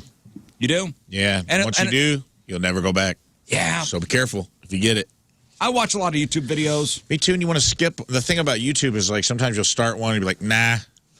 Then you're like, you feel cheated because you had to watch the ad. And then the next one you load up, you got to watch the ad on that. It's like, once you go YouTube Premium, dude, it's hard to go back. Man, YouTube's taking some heat. I don't know if this is warranted or not, because I don't know. Okay, so YouTube's taking some heat for putting commercials before first aid videos. Oh, okay. That's pretty awesome. I can see the trouble here. That's very funny, though. So after finding somebody unconscious and calling emergency services, Okay, imagine the last thing you hear before you die is, skip the ad! Skip the ad! And then So- you're dead. let's say you find somebody unconscious, you need a refresher on CPR. Yeah. Imagine the opening line of the CPR video is like, "What? You have 6 seconds to act." And they're like, "Now we watched the 6-second ad, bro. You're dead. The snake venom got you." I'm going to teach you how to save a life in an emergency. Let me tell you about our sponsor for today. Stamps.com. This kid reinvented the mosquito repellent, blah, blah, blah. And Check down in the description below. So the site is running adverts before videos showing how to perform CPR. The ads are up to 3 minutes long, and some are only skippable after 30 seconds. So they did a big article on the Daily Mail website, dailymail.com, where they found advertisements for grocery stores and shoes delaying first aid videos made by hospital systems, paramedics, and CPR trainers. So if a hospital puts up a how to do CPR or a refresher, an advertisement will play before it. Man. I know some people swear by the YouTube thing, or, paying for it, whatever it's called. And they feel like, why would you endure ads and all that kind of stuff? I feel like it's like paying for national television or something. And maybe I'm wrong about that. I'm just saying, like, in my mind, it's like paying for Channel 4. I don't know. Or Channel 5. They said a woman in Germany died earlier this year after she got CPR, after her receiving CPR was delayed by her helper having to sit through 18 seconds of advertising on YouTube. Man. Huh. So do you think maybe YouTube? Is that a true story? That's what the Daily Mail is reporting. Yeah, but you know what I'm saying. Like people can say whatever they want to say to Daily support Mail's kind of some- hit or miss, too, on its journalistic integrity. Yeah, I mean, people can say and people do say anything to. Also, is YouTube, it's not a touting itself as an emergency relief system of any kind. You know Well, what and I that's mean? the thing on here too. So first of all, emergency responders say every second counts during an emergency and can make the difference between life and death.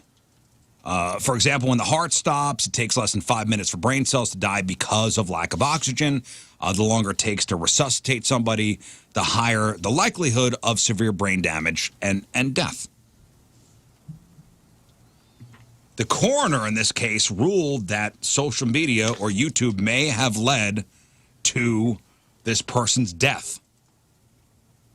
Videos that YouTube blocked with advertisements had titles including how to perform CPR on an infant, how to perform CPR, how to help a choking child or adult. These all have advertisements before them. Yeah, but most of the people that are watching that for training. They're not watching it for the moment. You know what I mean? Yeah, you they're hope. watching it for, hey, let me refresh my CPR training that I don't feel comfortable with. Or, oh, what was that one little detail during the, you know what I mean? You're not supposed to YouTube how to avoid quicksand while in quicksand. True. But if you find yourself in quicksand It's and an you have option. access to your phone, you go, oh, I'm in quicksand. How to escape quicksand. Okay. Wait 15 seconds before I could skip this ad.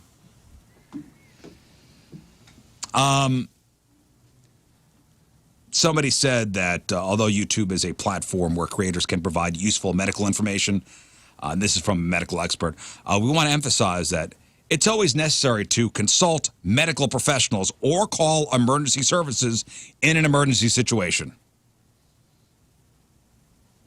So yes, before you Google how to CPR somebody, call 911 Right. before you start YouTube and stuff and Googling things. I don't know. If they stop the advertisement on those kind of videos, I'd be fine with that. Whatever. Me too. Okay, but then the people that are creating the content are out. then there would be, okay, so if you do that, there will be fewer of those types of videos. I'm But okay if you're with a that. hospital, Then that's a net positive? Yeah, for me it is, because if I'm if I don't know how to give CPR and I'm needing it immediately, and there's just one video there and it comes from an actual medical American Red Cross or whatever, that's the video that you want to watch. From hospitals, I mean, you have to be kind of registered to do it, maybe. And Yeah, they would come up first in searches. That's a good point. You hope. But Unless then, there's a parody that's more popular. But then that's a public service. So that should be produced and paid for in advance, right? We make the Rafe Williams Scott Rizzuto CPR vid here at work, and it's goofy, but we get like 2 million, 3 million hits on it. That might be the first thing popping up. That's why I said medical emergency. I don't think YouTube promises to put like actual educational stuff at the top of the algorithm. Yeah. So you got to have some media literacy too of what you're watching, so you don't break somebody's sternum. Yeah, exactly. You're supposed to do that, right? Is that we're In not some supposed cases. to, but in a lot of cases, Yeah. All right, I saw on YouTube you're supposed to break somebody's sternum, so you punch them a couple times in the chest, break the sternum, all good, right? What? Yeah. I That's how you do I it. sat through That's the what it ads. I says saw on- the video. It says on YouTube to do. They're saying Justin Timberlake did perform a field sobriety test. Imagining him dancing. Oh, yeah. He's performing, dude. I'm bringing sobriety back. Hey. Imagine him Like, sir, just dancing. please calm down. He did refuse a breathalyzer. All right, after the break, let's give away some stuff. We'll play 3 and 5. We didn't do it yesterday. So 3 and 5, simple concept. Moon is going to read you a category. You name 3 things in that category within 5 seconds. 2 out of 3 categories right. You win your choice of prizes. We have tickets to go see Limp Bizkit. Big summer show, July 18th, 1 month from today at the Hollywood Casino Amphitheater. We got tickets to go see the Smashing Pumpkins big summer show August 21st at the Amphitheater. And we got tickets to go see Ludo, night 1 of Halloween, Friday night, October 25th over at the Pageant. If you want to play 3 and 5, 314-624-3833 or 618-398-3833. Rafe and Lern are the judges. And remember, no ums or ahs to start your answer. 3 and 5, next. All right, 8:47. Tuesday, traffic and weather. Moon coming at you. I'm going to remind you that it is Tough Tuesday. It is Tough Tuesday as you're calling for 3 and 5. Traffic is brought to you by Worldwide Technology Raceway. The Bommarito 500 at WWT Raceway is not just a race, it is a spectacle. Go to WWTRaceway.com now because the first deal is the best deal. We have a right-hand shoulder block due to a stalled vehicle on 44 eastbound right at the Lindbergh exit. Also delays 270 eastbound between Gravois and Big Bend. Average speed down to about 20 miles an hour. Your point forecast, hot and humid today. 20% chance of storms later in the day. High of 94 right now. It is 78 at the Point Studio.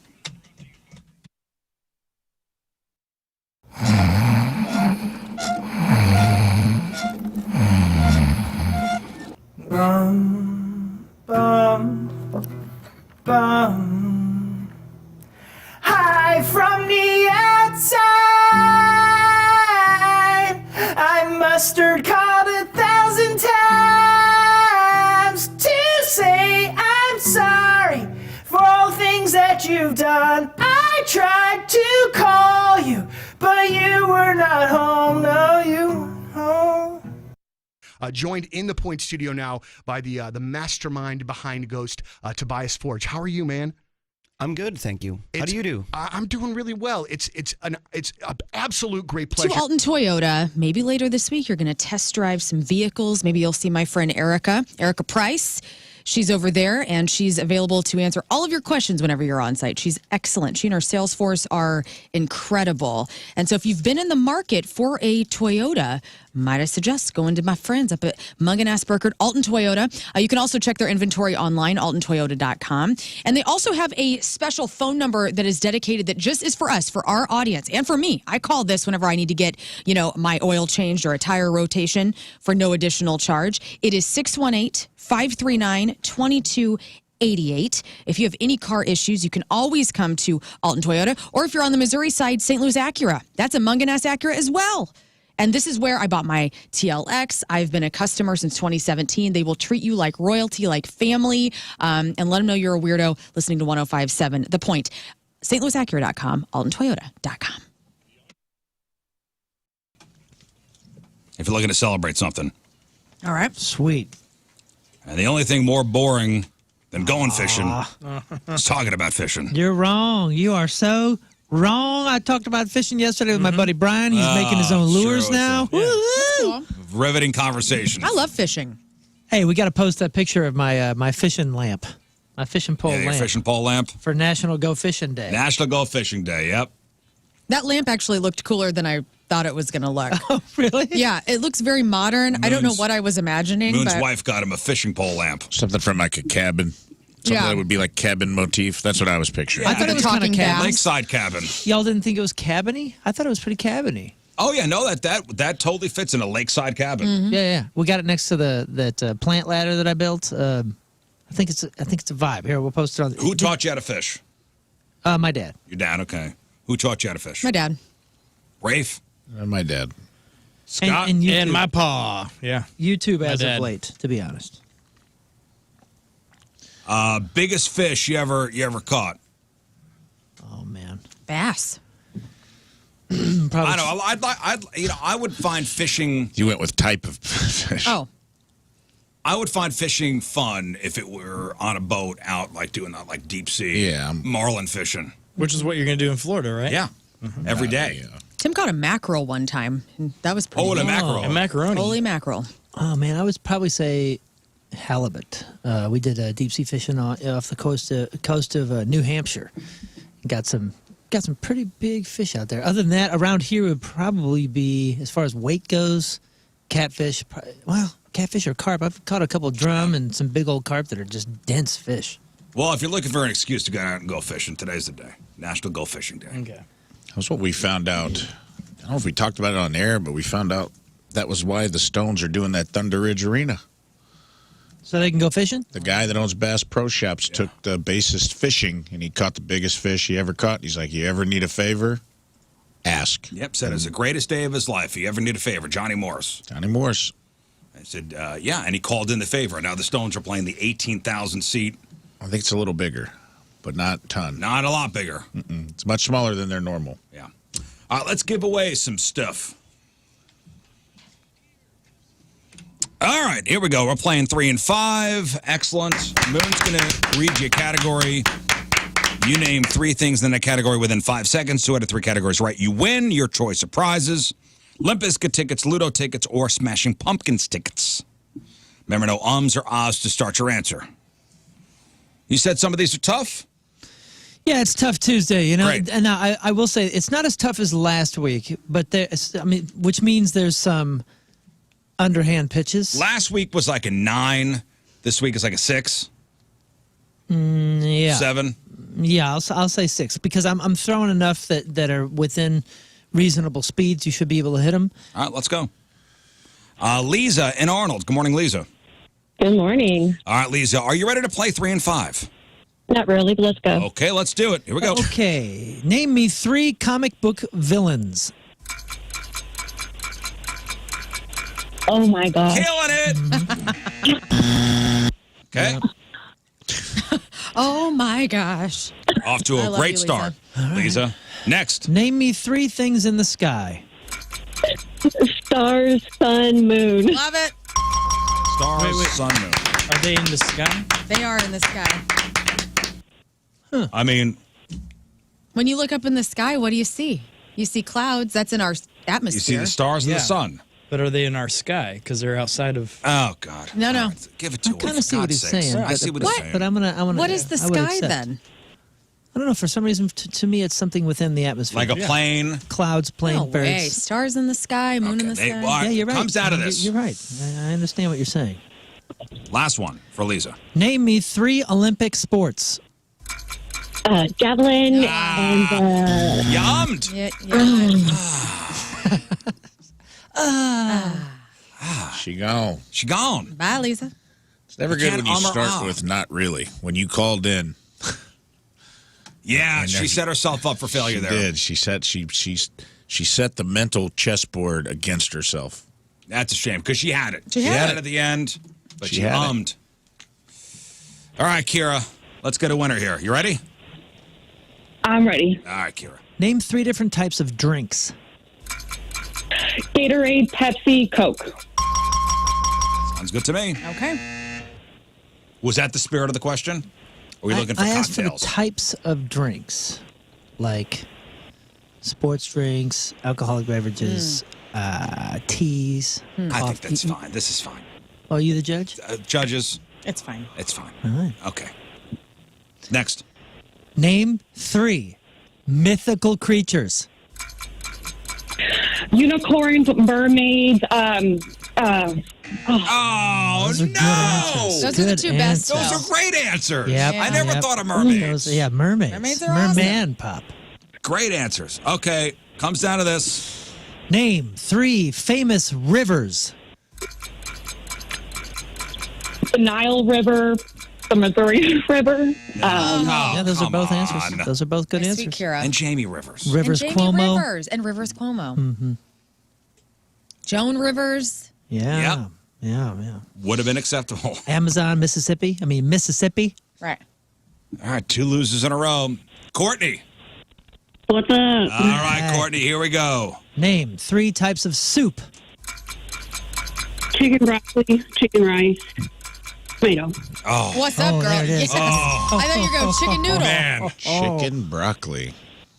I'm sure. Sounds good to me. I'm sure there And is. some technically, yes. I'm sure there is a chicken broccoli soup. It's fine.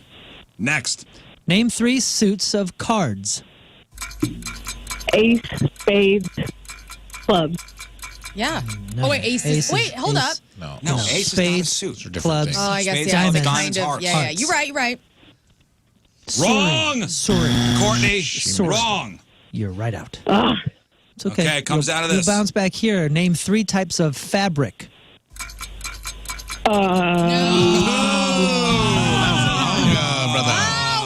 Cotton. That was a long She didn't even give her credit for not trying to disguise it. She sat in that for 3 a while. losers in a row. 3 women in a row. Time to get a man in Hey, here. ladies are having a rough Time to get a day. man in. Y'all, man. Time to get a man in here. It's a boy. man's work. Name 3 famous scientists. Einstein, Tesla. Nope. Goodbye, Say Jason. Goodbye. One small step for man, one giant leap for all mankind. Thanks, Jason. All right, John. Hello, John. John. This is Don. Oh, Hey, Don. Don. Hi, Don. Don. Hey, Don. Hey, All right, Don. Calling out of Oakville. Oakville. Yes, sir. Hey. Let's get a winner down there in Oakville. Here we go. Name 3 movie directors. Spielberg. All right. Yes. All right. Spielberg certainly is Does he have cousins? a director, but it does not count for 3. Okay, Don. Dang, Don. We've mentioned 2 on the show today. That's fine. There are many directors. Let's go. Name 3 historical figures. Okay. I got nothing. Spielberg. Todd, you can't keep saying Spielberg, man. You could have done The it. moment's passed. We would have given it to you, too. 3 yeah. subjects of Spielberg movies would have. Spielberg, historical figure? Sure. He will I go think down so. in history as one of the greatest directors I of would our have given it to him. of our Good time. show. You guys ever look at your belly in the mirror and think you got like ET belly? No? I've never compared Every it day. to E.T. Oh, what's going on? I've compared it to Hacksaw Jim Duggan as of late, but not so much E.T. Yeah. What's going on over there? No, I meant to play this. Oh, Oh, man. E.T., huh? Yeah. all right. I melting guess it sounds candle. like a me problem. All My, right. my boing button is. As long as the rest of me's not built like like E.T. a little ET boner. What is that? You ever look at your belly button and. Yes. All right. Yes, I do. All right, Michael, hello. Hey, how's it going? So far, so good. Let's get a winner here, all Okay, right? let's go with this one. Name 3 breakfast cereals. What is happening Hey, here? stop You got to turn. masturbating to the question, You got brother. to. You got to turn off, saliva. I'm kind of in the middle of something, guys. Dude, come on, brother. You there? Yes. Okay. 0 for 1. Let's go. Pull your pants up, Mike. Name 3 types of birds. Cardinal, blue jay, mockingbird. Cardinal, blue jay, mockingbird. Man, Yes. those is birds. Okay. Get the post clarity, I guess. Next one. Name 3 famous paintings. Mona Lisa, Starry Night. Oh, so close. Are we in somebody's trunk, man? Got Starry Night. Mona That's cool. Lisa, Starry Night, and That's it. He almost. Steven Spielberg. And I'd have given it to you. Somebody so look far up 0 winners. Somebody look up if there's a painting called Spielberg. Brendan. Yeah. Hey. Oh, hey. Here we go. Hey. Hey, name 3 types of salad. Caesar, chicken, crab. Crab salad? yeah. It's delicious. Chicken, Caesar, crab. Yes. Next. Name 3 different units of measurement. Ounces. I don't know. Centimeters? I don't think I installed. Yeah, that was a breath thing. All right. Come on, Brendan. Comes down to this. Name 3 fairy tale characters.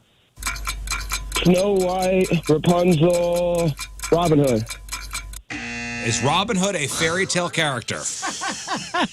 Robin Hood, I don't know. fairy That's just what came to my mind. Is Robin Hood a fairy tale? Yeah, it's a, let's see. Yes, the story, okay, no. While the story of Robin Hood is not originally a fairy tale, there was a real Robin Hood. Ouch. I'm sorry, pal. She goes, oh, yes. Okay, no. Rafe, no. He really is the Prince of Thieves because he's going to rob this from you, my man.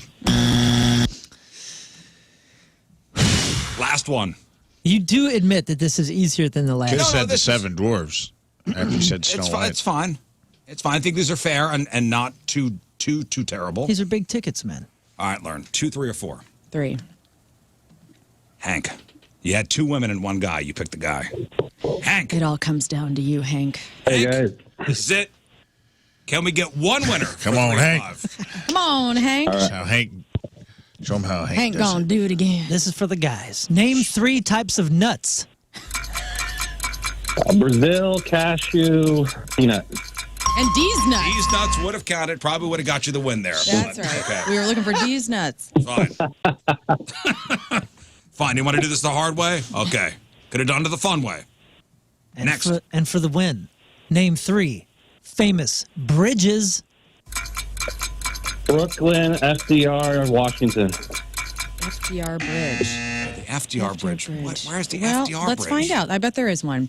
There is a FDR Bridge. Not the cold. It's in Lubeck, Maine. Is it famous? Oh, out of here. Were you talking about Lubeck, Maine, dude? That's in New Brunswick. I've been to Maine. Why did you say FDR Bridge? Where is that? That's Hank? in New Brunswick. I'm That's in RFK. I'm in RFK. I was trying to say RFK. I love that. Where is the RFK Bridge? The RFK Bridge Oh, is that's in New York. That's it's in in New York. Brooklyn. Yeah, New York. Triborough. Come on, Riz. It was Come the on, Triborough Riz. Bridge when I lived there. Now it's the RFK one. All Should have right. gone Jeff Lloyd. And there's a Bo. worm on it. Right? Jeff Lloyd and Bo. I think those are the right bridges. Yeah. Yes, Jeff Bridges famous is very Bridges, one good. of Jeff Bridges, Bo Bridges, and Lloyd People Bridges. in would have Maine would be counted. mad. I love Jeff Bridges. I want to win right there for sure, man. Are you crazy? All right, Hank. Last one. All right. Name 3 different types of sandwiches. Italian. What are club. No, I know. I said Italian. You prematurely jumped the. Did I prematurely jump elation right now? UHTALIAN Italian. Italian. Listen, Italian. Italian. Damn it, Hank. But did you That's get how 3? I say it. I'm uncultured. He didn't get 3, but learn. I ruined that. He said for I'm Hank. uncultured. Can we Learn ruined that one. Well, can we Give do him a another? redo? We'll give him a redo. All right, let's do it. All right, I'm going to shut my mouth, Hank. I'm on your side there, Hank. You can thank your buddy Riz. Don't screw this up, Hank. Here we go. Name 3 WNBA teams. Sun. Mercury. No, not. Bye-bye. I thought y'all would like that. Dick move, Moon. But I love you, pal. It's been a lot of talk. That's what I Would have been twice as funny if you give it to a female caller. Oh, yeah. Gosh, that's good. Yeah, next time we have a female, 3 WNBA teams. Okay. Let it sit for a while. All right, speaking of, we'll take a break. We'll come back with sports. All right, 9:13, Tuesday, traffic and weather, Moon coming at you. Oh, man. Traffic is brought to you by Worldwide Technology Raceway. The Bommarito 500 at WWT Raceway is not just a race, it's a spectacle. Go to WWTRaceway.com now because the first deal is the best deal. We have delays still, 270 eastbound between Manchester and Ladue. On 44, we have a right-hand shoulder block due to a stalled vehicle, 44 eastbound at Limburg. Your point forecast, hot and humid, 20% chance of storms later in today. High of 94 right now. It is 80 at the Point Studio.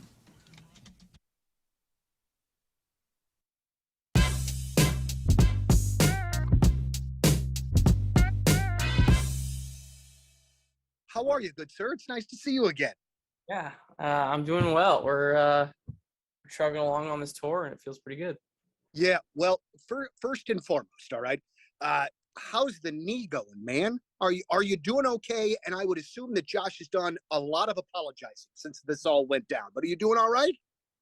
Josh is very sorry, and my knee is still kind of oozing liquid, but we'll be fine. All right. It's very nice, and I appreciate you being a professional about it and all. But that looked like that hurt, and I know those sorts of things have to happen, and you got to play through the pain. But yikes, it just didn't look pleasant. Yeah, I mean, some pretty wicked hailstorms over the past couple months. Your roof okay? You don't know. You haven't been up there. You don't know what's going on up there. Calling the pros for an inspection. That's the Happy Roof Company. They were on my roof a couple weeks ago. Yeah, I got some hail damage, so we gotta get that taken care of. But that small problem now can become a big, costly problem down the road. So let's nip this in the bud. Do you have roof damage and your insurance company has already paid you, but you need a roofer that's going to give you an estimate? Call the Happy Roof Company. Do you need help with the insurance paperwork on your damaged roof? The Happy Roof Company can help you out. Did your insurance claim get denied, but all your neighbors got new roofs and you're jealous? Call the Happy Roof Company. They work well with the insurance companies. If you have a leaky roof, an old roof, a damaged roof, or your roof is ugly, the Happy Roof Company should be your first call. If you call today, they'll have somebody out to look at your issue within 24 hours. That's what being local is all about. Headquartered in Sunset Hills. It's the Happy Roof Company, 314-665-3001, 314-665-3001, online at thehappyroof.com. It's the Happy Roof Company. They put the happy in happy endings.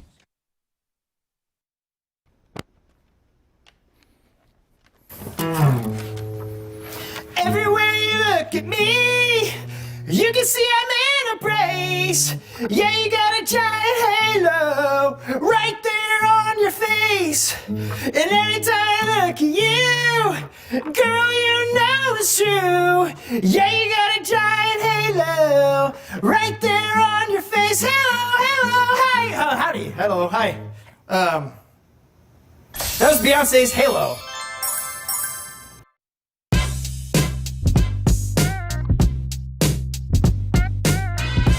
House of Pain on 105.7 The Point. You are live with Liv, and I am backstage at the Hollywood Casino Amphitheater with Breaking Benjamin, getting all of our swears out so we don't do that on the air right now. Gentlemen, how are we?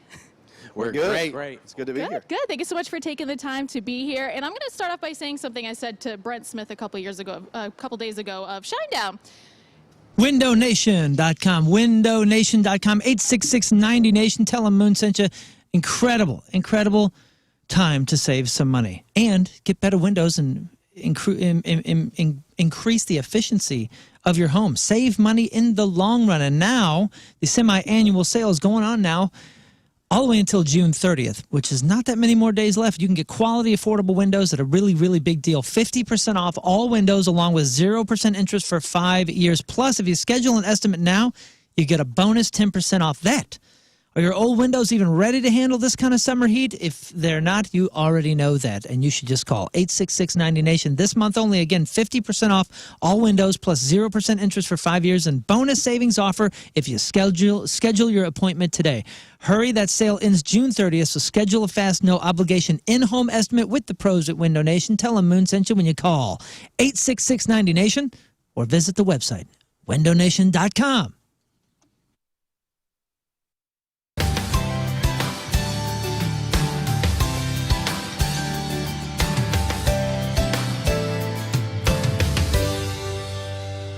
All right, it is Memorial Day weekend. We just got up to the farm. Job number 1, feed the chickens. Let's go.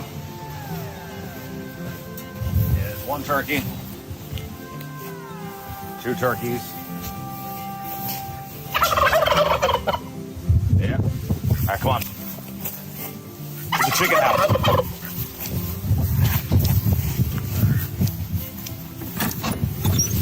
Okay, gotta feed the chickens. Here's what they eat. Look in here. Oh. Come here, camera guy. Here we go.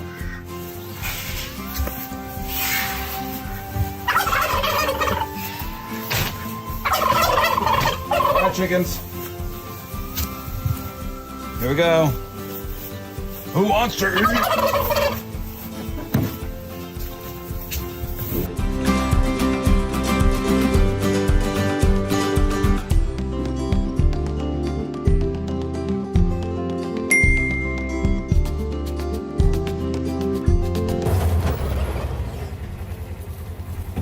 Hey guys, welcome back to the farm, and I think it's time to check out the chicken house. All right, welcome to the chicken house. Let's see inside. Check this out. Look in the nest. Duck eggs, those will hatch in about 28 days, and we'll have 5 more ducks hopefully on the farm. So here's the pen. The ducks hang out here, the chickens hang out here. The door's normally open because they just wander around, but this is home base. And that little door there closes at 7 o'clock automatically, so everybody better be inside. So now you saw most of the animals. Next week, out to the field. We gotta do some work. Thanks for coming to the farm.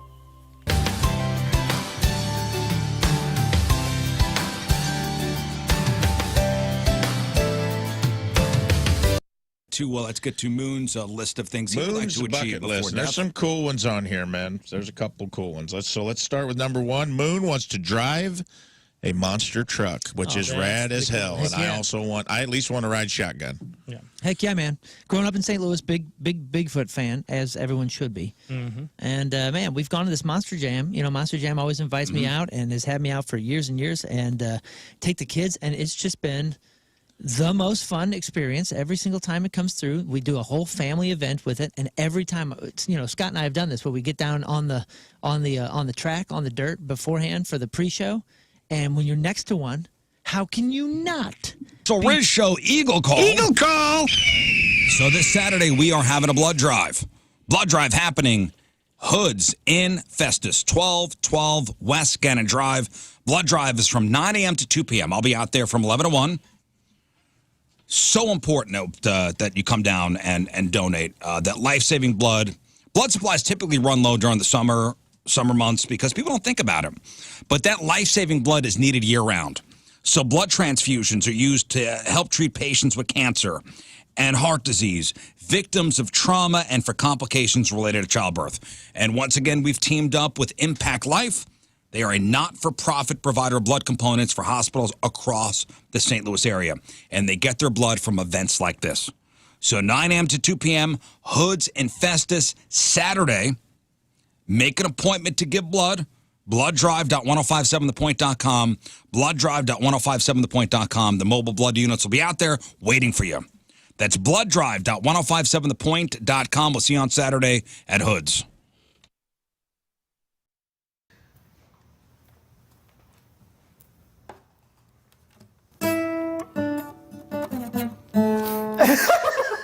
We get into sports. A number 2 show today happens at what time? 10:10. That's 10 minutes after 10 a.m. Immediately after this show, I'll be going into the studio to record a live number 2 show, you can reach us at 818-532-1420. That's 818-532-1420. You can watch on the YouTube application of 1057thepoint.com. And today I'll be introducing a new segment to the show that I'm currently revamping called 15 Minutes with Riz, where the Queen himself will join me for the first 15 minutes of the broadcast, at which point, unannounced and uninterrupted, he will get up and walk out of the I said you got 15 minutes. studio. That's it. No more than 15 minutes. I will start a clock. At 10:10, we will go live, and at 10:25, he will I'm disappear. Regardless if we're in the middle of answering all of the world's problems and questions, when his watch goes off unannounced, he will just storm. He will storm out of the stall, much like he does in the actual bathroom. So, one more time, the number 818-532-1420. Call, leave a message now, or you can go to the Point app and leave us a question via text or email from the drop-down box on the number 2 show. All right. So we'll see you at 10:10. All right, Moon, what do you got? The Miami Marlins rallied against the Cardinals bullpen last night after Sonny Gray left the game with a runner on base and the Cardinals holding a 3-run lead in the 8th.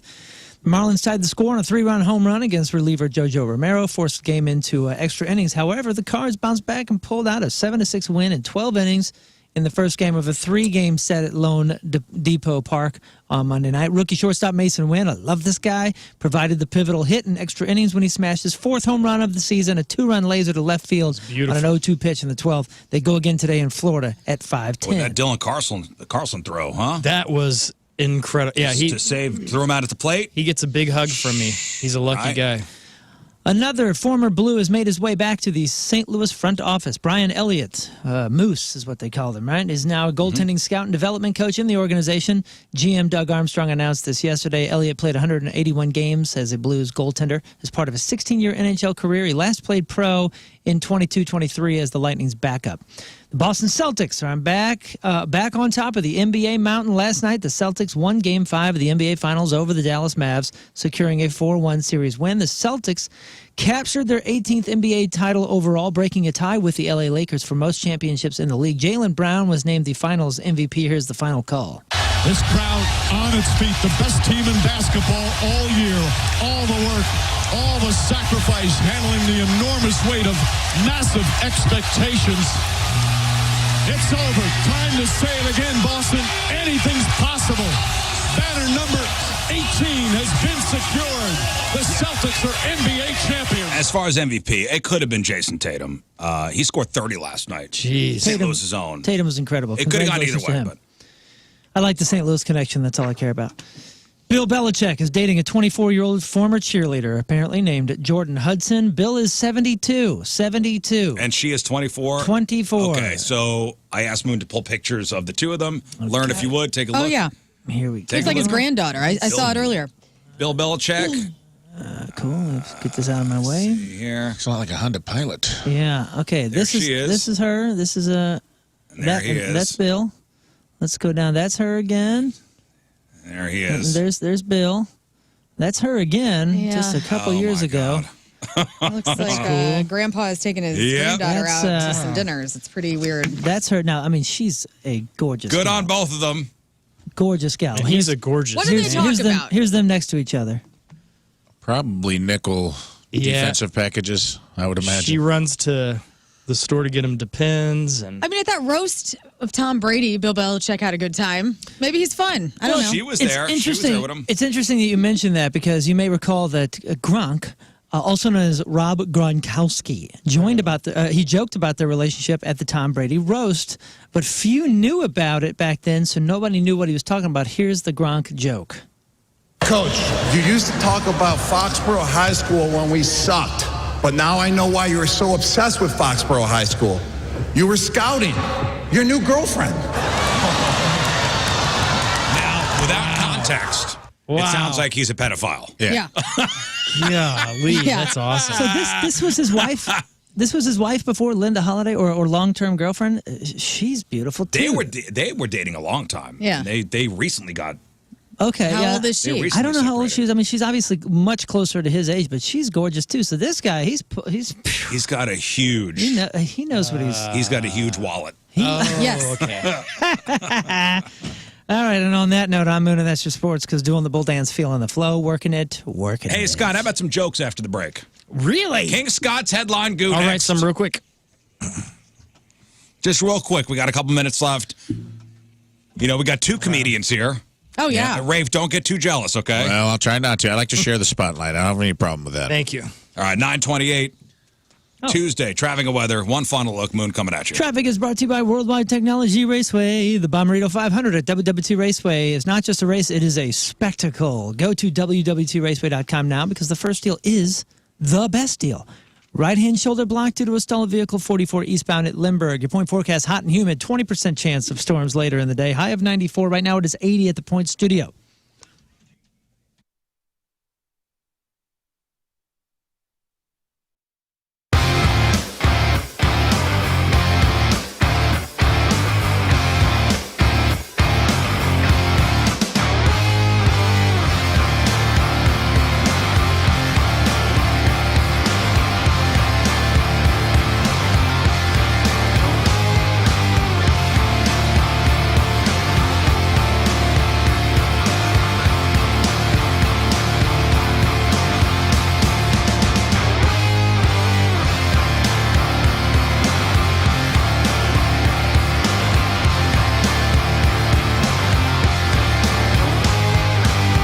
Listen up, CEOs, CFOs, you don't want to miss this. NetSuite by Oracle is hosting a day-long event next Thursday, the 27th, at the Union Station Hotel downtown. They're calling it Business Grows Here, and it's set up to help you grow your business.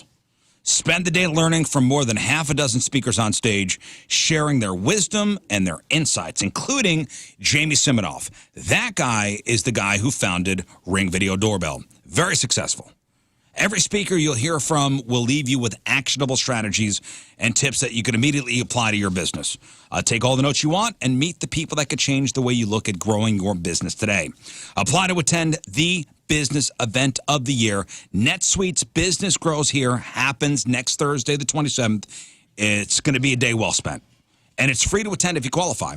Apply today to find out if you do while seats are still available. Go online to netsuite.com/Missouri. That's NetSuite, NETSUITE.com/Missouri.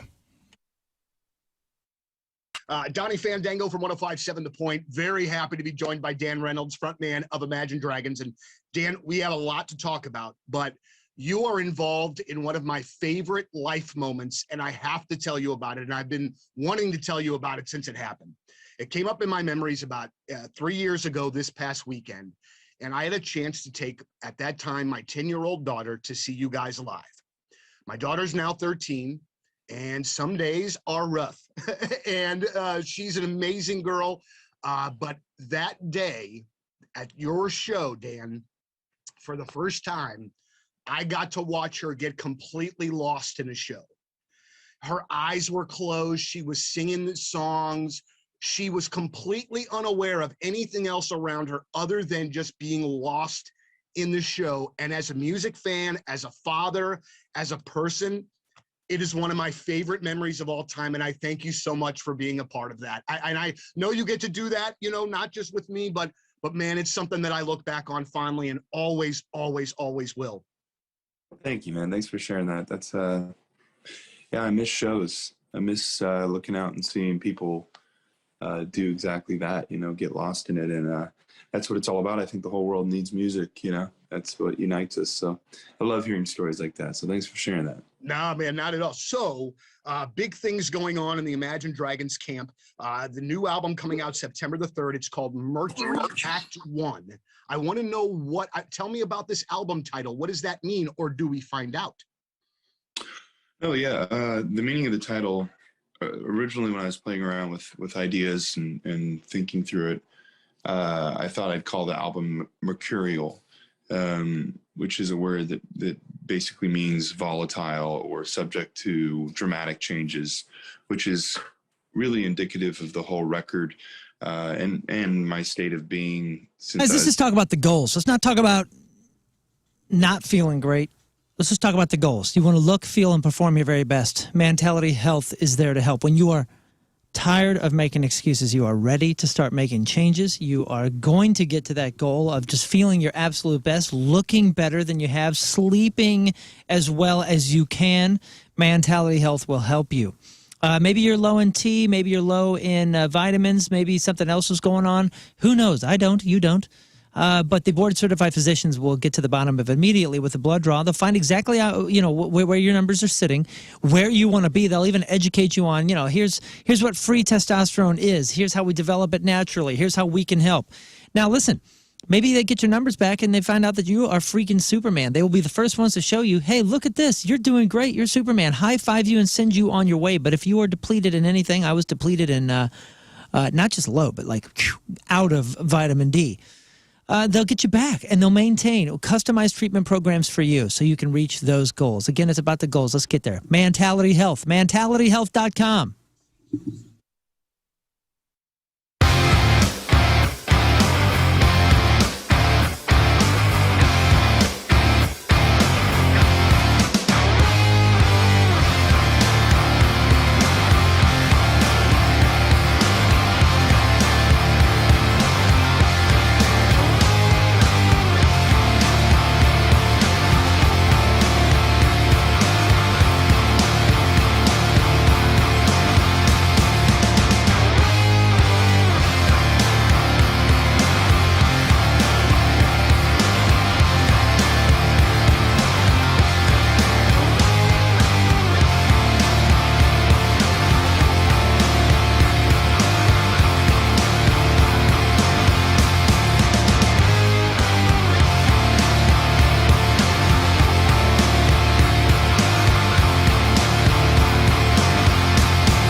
Okay, so let's go over Rafe's bucket list. Okay. So these are all the things Rafe would like to achieve. Please tell me you don't have Dropkick on there. I do not have Dropkick on there. How about receive Dropkick? It's on there now. Might as well. So we've been going over all of our bucket list items over the last couple weeks. We've done everybody's. We did Lern's yesterday. We did Moon, King Scott, Briz. And now we do a lot of stuff on the show where we punish each other. Okay. So we're trying to develop the flip side of that coin where we try to lift each other up, help each other achieve some of our bucket list things, hence the drop kick. Mm-hmm. He's always wanted to do it. We're trying to make it happen. You're playing your part in that, whether he would be a good student or not. That's not on you. So this is my final list. And really appreciate all the emails, everybody trying to help us out. And yeah, if you guys can help us out in any way with any one of these bucket list items, let us know. Helping you achieve them, not just come up with stuff, right? No, helping us achieve. Okay. Yeah, helping us be like, hey, I know a guy who knows a guy who knows a guy who has this item that you would need for that challenge, which is great. Okay. First one, this is where all this kind of stemmed from. Operation Honeysuckle Rose was to get on Willie's bus and smoke something with him. Smoke weed with Willie on Willie Nelson's tour bus, which we made a pretty Thursday, we will all be at Captain Jim's Fireworks in West Alton for the annual Riz Show Captain Jim's Fireworks Remote Extravaganza. That's right. Next Thursday, June 27th, we'll be out there from 6 to 8. But you know, Captain Jim's Fireworks is the #1 family-run stand in the area, serving since 1947. Captain Jim has fireworks and gunpowder coursing through his veins. They offer the best products at the lowest prices, and this year pricing is going to be even lower. With the supply chain normalizing, pricing has come down across the board on all fireworks. Now, most places like those tents, they'll keep their prices up and make record profits, but at Captain Jim's, he's going to pass that savings along to you, the valued customer. Online ordering is back as well. Go to fireworksstl.com, see what products they have, see the pricing, even videos of the stuff they carry so you know what you're getting before you buy. And at the checkout, use code RIZ24 for 10% off. Or if you're going to go to Captain Jim's, even better, at checkout, just mention the Riz Show for 10% off. It's Captain Jim's Fireworks in West Alton, Highway 67, right between the bridges. Fireworksstl.com. It's Lux, and I'm joined by Josh from Bad Flower. Dude, what's up? Cheers. How are you? Cheers. I'm doing so well. I'm so glad we're getting to chat here. What is that? You got stickers on your cup. Oh my God, I got so many stickers. My vaccine sticker. I got my Canada sticker. I got all my good stickers. Nice. I'll hook you up with some stickers when you come here because we'll be seeing you in less than 2 weeks at Point Fest, which is very exciting. Hi, King Scott. Yes, sir. Been in that room, practicing. Mm-hmm. Singing. Honing in the jokes. Ready for the delivery of a lifetime? Oh, for sure. And here we go. King Scott. Marconi, here we come. And today's Headline Goo. What's going on in the news today? All right, King Scott, what do you got? A massive snowstorm hit Montana. The entire state is covered in white. And then the snowstorm hit. Off to a great start. Off to a great start. A woman who didn't know she was pregnant gave birth at Taco Bell, which is weird because usually people make a mess in the bathroom after going to Taco Bell. Yeah, Golden Corral and now Taco Bell. Yeah. Whoa, epidemic. A salmonella outbreak is linked to pet lizard droppings, which is why I make sure my pet lizard droppings are always thoroughly cooked. Instead of goo. Ew. Okay. Walmart is opening a private label fashion called No Boundaries. Although I think a better name for a Walmart fashion line would be No Thank You. A 71-year-old Tampa woman shot her roommate claiming he didn't clean up after himself, but I hate to be a stickler here, but now she's got even a bigger mess to clean up. Jen from BTS completed his military service and can resume singing. So, if this news made you squeal and you're not a 12-year-old girl, get help. Diddy gave up his key to New York City, but don't get too excited. He gave it to Chris Brown. Oh, no. All right. Yeah, got it. Taylor Swift's ex-boyfriend opened up about their split, and Travis Kelce can read it online by Googling The Ghost of Christmas Future. And finally, people are mocking a clip of Taylor Swift dancing awkwardly during a recent concert, and Taylor is said to be upset and confused because she practices routine for months, and her cats seem to love it. All right, may the goo be with you. Right, Scott. You guys see that video of her dancing? No. It's weird. What do you mean? Like, give me a move. What did it look like? She was kind of doing like a twist. Does she look like a white girl dancing? Yeah. It was, Elaine Bennis? No? Yeah. Ooh, yes, it had that kind of vibe to it. Oh, we'll look at it during the break. She was trolled over cringe dance. Yeah. All right, we'll take one final break. We'll come back, wrap her up.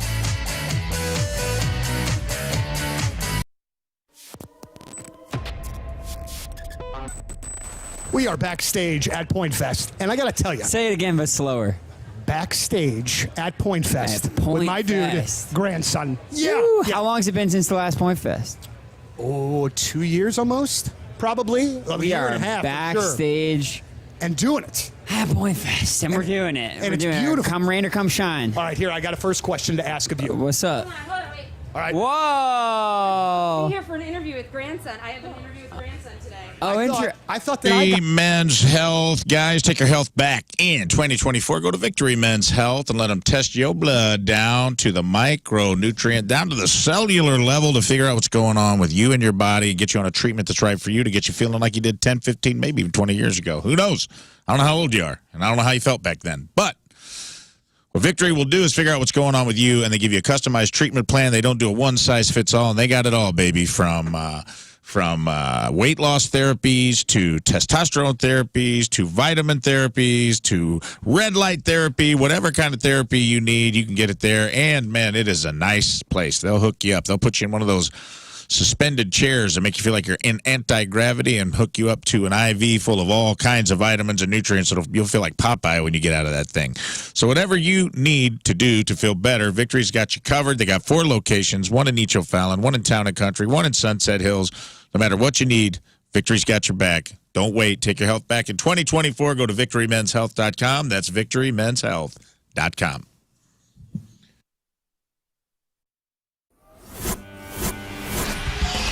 It's a nerve-wracking day. What? You guys and Queens of the Stone Age. Back-to-back interviews. I'm already a high-strung person. Whew. I can't wait to have a beer when this is done. Yeah. Yeah, very much so. You don't need to worry about us. Well, yeah, but I do though, because see, here's where the rub is with me and bands that I really like.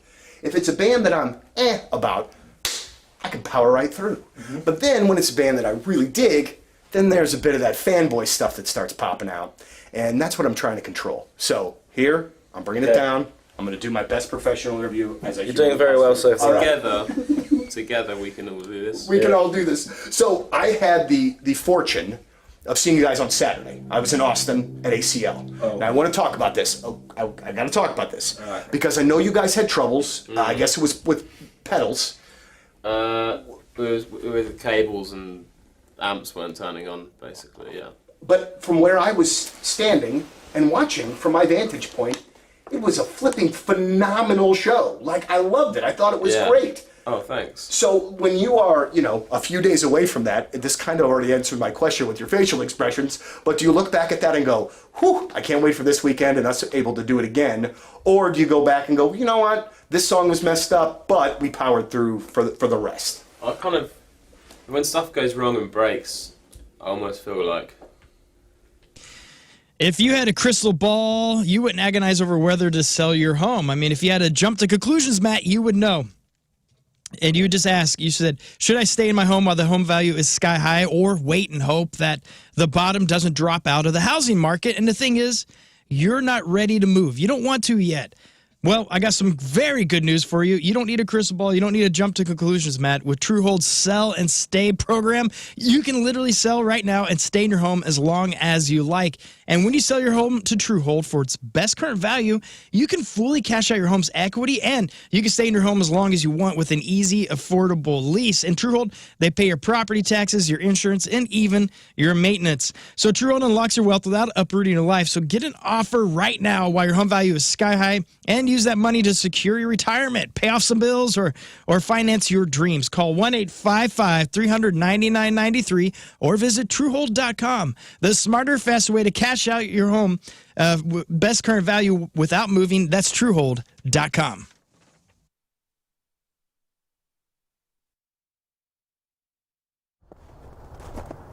Oh, hey, how's it going, man? Hey, good to see you, Have a seat, man. Just wanted to have a chat with you, King Scott's Virginity, just to talk with you real fast, and just to say, first of all, thank you for everything that you've done for King Scott and for his lovely fiance. And I also wanted to say that you've been such a big part of our lives, whether it's the show or just in our personal lives. And relationships end, and it's time for you to go. And I didn't want you to be shocked, to be surprised or anything, so I wanted to give you an idea of what's going to be happening on the wedding night, what's to come, so to speak. So when two people are in love, they get married, and then after they get married, they normally go away somewhere, someplace beautiful, and then they get, you know what I mean? Like, they will go behind doors. I recommend going behind doors, and you so that bitch can't get out. You show her God. You know what I'm saying? This is how you show her. And so strong, because she ain't never seen it before. And you drill, okay? You know how when man first landed on the moon? That's what we're gonna do. She is your moon, and you are gonna take your flag, and you are gonna no, it's gonna be fine. They're in love. If they got married, no, seriously, it's gonna be over. We're gonna miss you. We love you, we miss you, but you gotta go. If you need more information, I've got a website. It's jerfinoff@gmail.com. It's all good.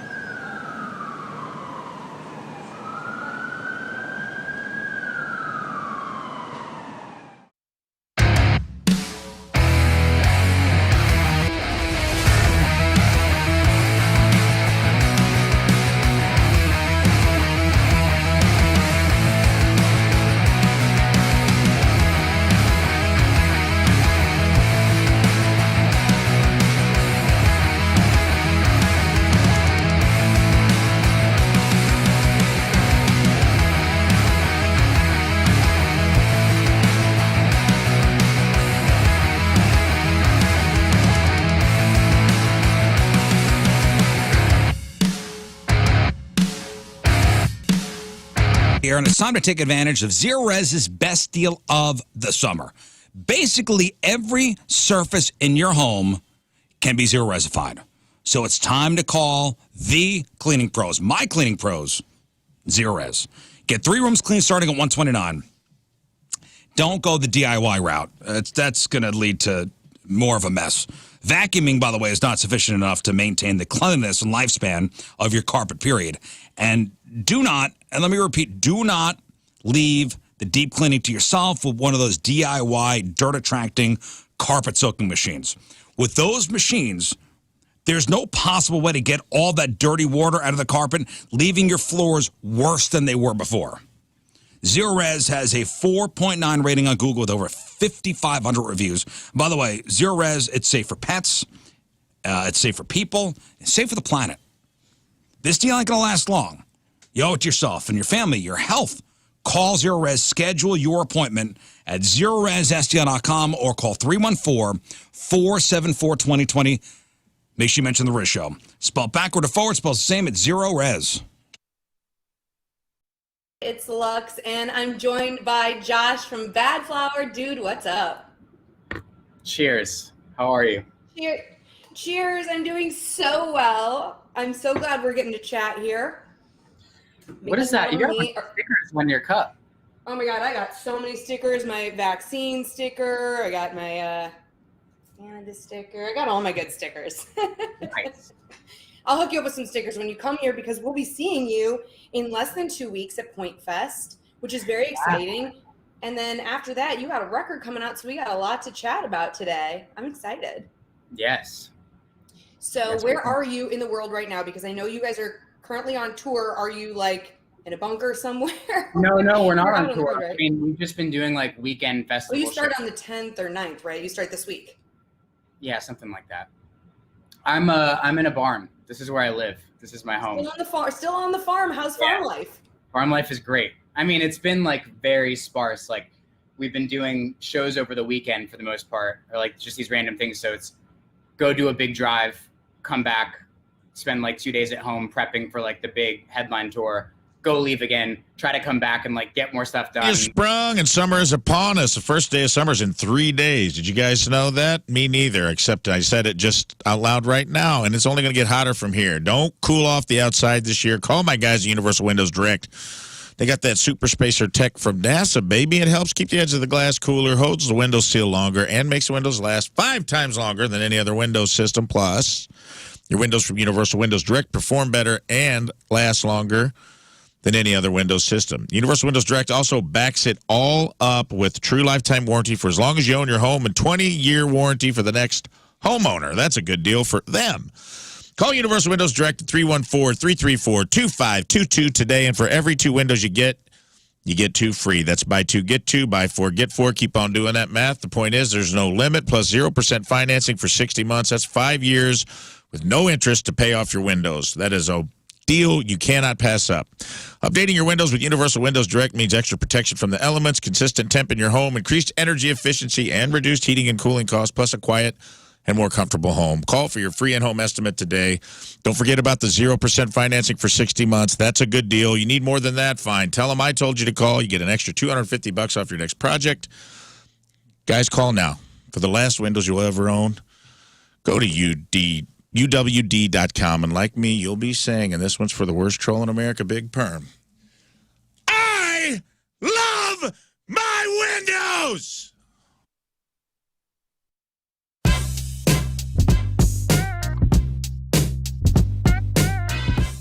We are backstage at Point Fest, and we have the absolute pleasure for the first time of speaking to Ash from New Year's Day. Welcome, and it's great to have you at Point Fest. We're so honored to be at Point Fest today. It was so much fun. You had that crowd going. You know what I mean? How do you handle the challenge when you are coming into a situation where you know, there's a headliner, we're playing a little bit earlier on in the day. That is not an easy thing a lot of times, but a lot of bands enjoy that challenge. We are one of those bands. Yeah. Obviously I'd love to be the headliner eventually and play at later time slots, but I really do enjoy being one of the openers, even though it was hot. Yeah. Even though it's so hot. But we enjoy opening the crowd because, one, they're energetic, they're ready to start the day, and I feel like I can really get them to rock out. Yep. They're not, 5 beers deep and have been in the sun for 8 hours yet. Right. I do enjoy that. And I like a challenge. I love wrestling. wrestling. So I always love the idea of being the heel and having to go out and turn the crowd and let the crowd kind of look at you like, who the hell are these guys? Yeah. And then have them in the palm of your hand by the end. Absolutely. Even if they're booing. Just kidding, but they weren't. But the power of the, you know what I didn't understand when I was a kid and watched wrestling so much and get Are you it a now. wrestling fan too? I am a wrestling fan, absolutely. The power of the heel. You know what I mean? I would rather be the heel than the baby face. Right. But, Yeah. but when I was a kid, I would have never thought that, never got how cool Right. that aspect of it was. But it's the answer. So as a wrestling fan, you got to play WrestleMania. I did. Yeah, WrestleMania 37. Right. Yeah. So how many WrestleManias ago was that at this point? 'Cause I'm not one sure. WrestleMania ago. So Yeah. can you kind of talk about that experience and like how incredible, I mean, I know it was incredible, but like how did it happen, the whole thing? Long story short, Yep. I was doing a songwriting session for our last record in New York, and it was with a songwriter that didn't really understand what we were going for as New Year's Day. And he was very polite. He goes, I don't really get you, but there's some metal guys down the hall that might love it. And so all I did was knock on their door, and they happened to be the songwriting team for WWE. It literally was like that, just fate. Wow. And they go, wow, we love your voice. We have a new up-and-coming wrestler who loves metal music. We think you would be great for her. Would you be interested? I was like, are you kidding me? Yeah. Of course I'd be interested. And it was Rhea Ripley. Today has just been one of those days, and you're like, you know what? I'm hangry. Gosh, I'm in this mood because I need something delicious in my belly, and guess what? It's sauce on the side. Oh, the calzones. They got the Costanza, the Meet Me in St. Louis, the Fatty Bee. They got the Gonzo. They got salads. They even have gluten-free calzones. So if you're somebody who, needs a gluten-free option, they got you covered, and you are eating locally. You're supporting the 12 different locations in 12 years that Sauce on the Side have developed, handcrafted calzones, and they are so gosh darn good. You're going to absolutely love it. They even have a delivery service where if you use my name, Lern, Lern, you'll get that delivery for free. How exciting is that? Open 7 days a week. Beer and wine served at all locations. They even have patios that are dog-friendly, kid-friendly options as well. And the Tony Montana is the June special. So run in and get yourself one of these. Mozzarella, smoked ham, pulled pork, banana peppers, pickled cucumber, and onion, Swiss cheese, and that honey mustard sauce on the side. Edwardsville, Cottleville, you got those two newest locations. SauceOnTheSide.com.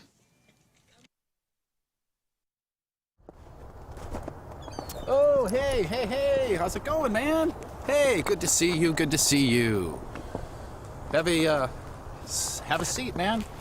Just wanted to have a chat with you, King Scott's Virginity, just to talk with you real fast and just to say, first of all, thank you for everything that you've done for King Scott and for his lovely fiance. And I also wanted to say that you've been such a big part of our lives, whether it's the show or just in our personal lives. And relationships end, and it's time for you to go. And I didn't want you to be shocked, to be surprised or anything, so I wanted to give you an idea of what's going to be happening on the wedding night, what's to come, so to speak. So when two people are in love, they get married, and then after they get married, they normally go away somewhere, someplace beautiful, and then they get, you know what I mean? Like, they will go behind doors. I recommend going behind doors, and you so that bitch can't get out. You show her God. You know what I'm saying? This is how you show her. And so strong because she ain't never seen it before. And you drill. Okay, you know how when man first landed on the moon? That's what we're gonna do. We are gonna. She is your moon, and you are gonna take your flag, and you are gonna. No, it's gonna be fine. They're in love. If they got married, it's gonna. No, seriously, it's gonna be over. We're gonna miss you. We love you. We miss you, but you gotta go. Beautiful. If you need more information, I've got a website. It's jerfinoff@gmail.com. It's all good.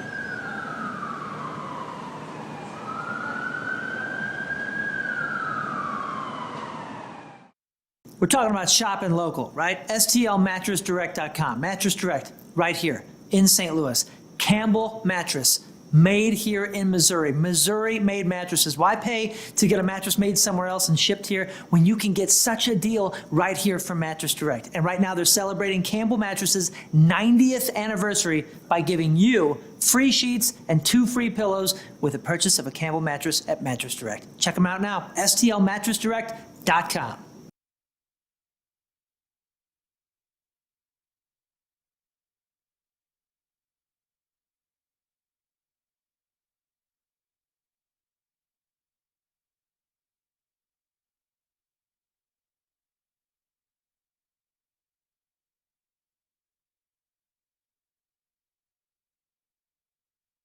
See what other customers say, and I say other customers because I am a customer of Anton's. AntonsHVAC.com, ANTONSHVAC.com. See some of the reviews. I mean, just incredible 5-star reviews across the board because they are dedicated to total indoor comfort. And that's exactly what they deliver with world-class service. Those beautiful green trucks and vans out there that say Anton's on them.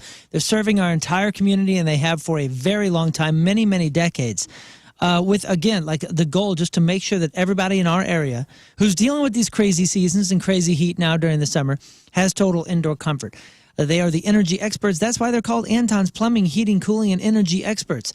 They can do an energy audit and find out your home or office and exactly what needs to be done to make sure you're maximizing the efficiency of your home, of each and every room, so you are comfortable everywhere you go. My house was insane. It was super comfortable in one room, freezing cold in another.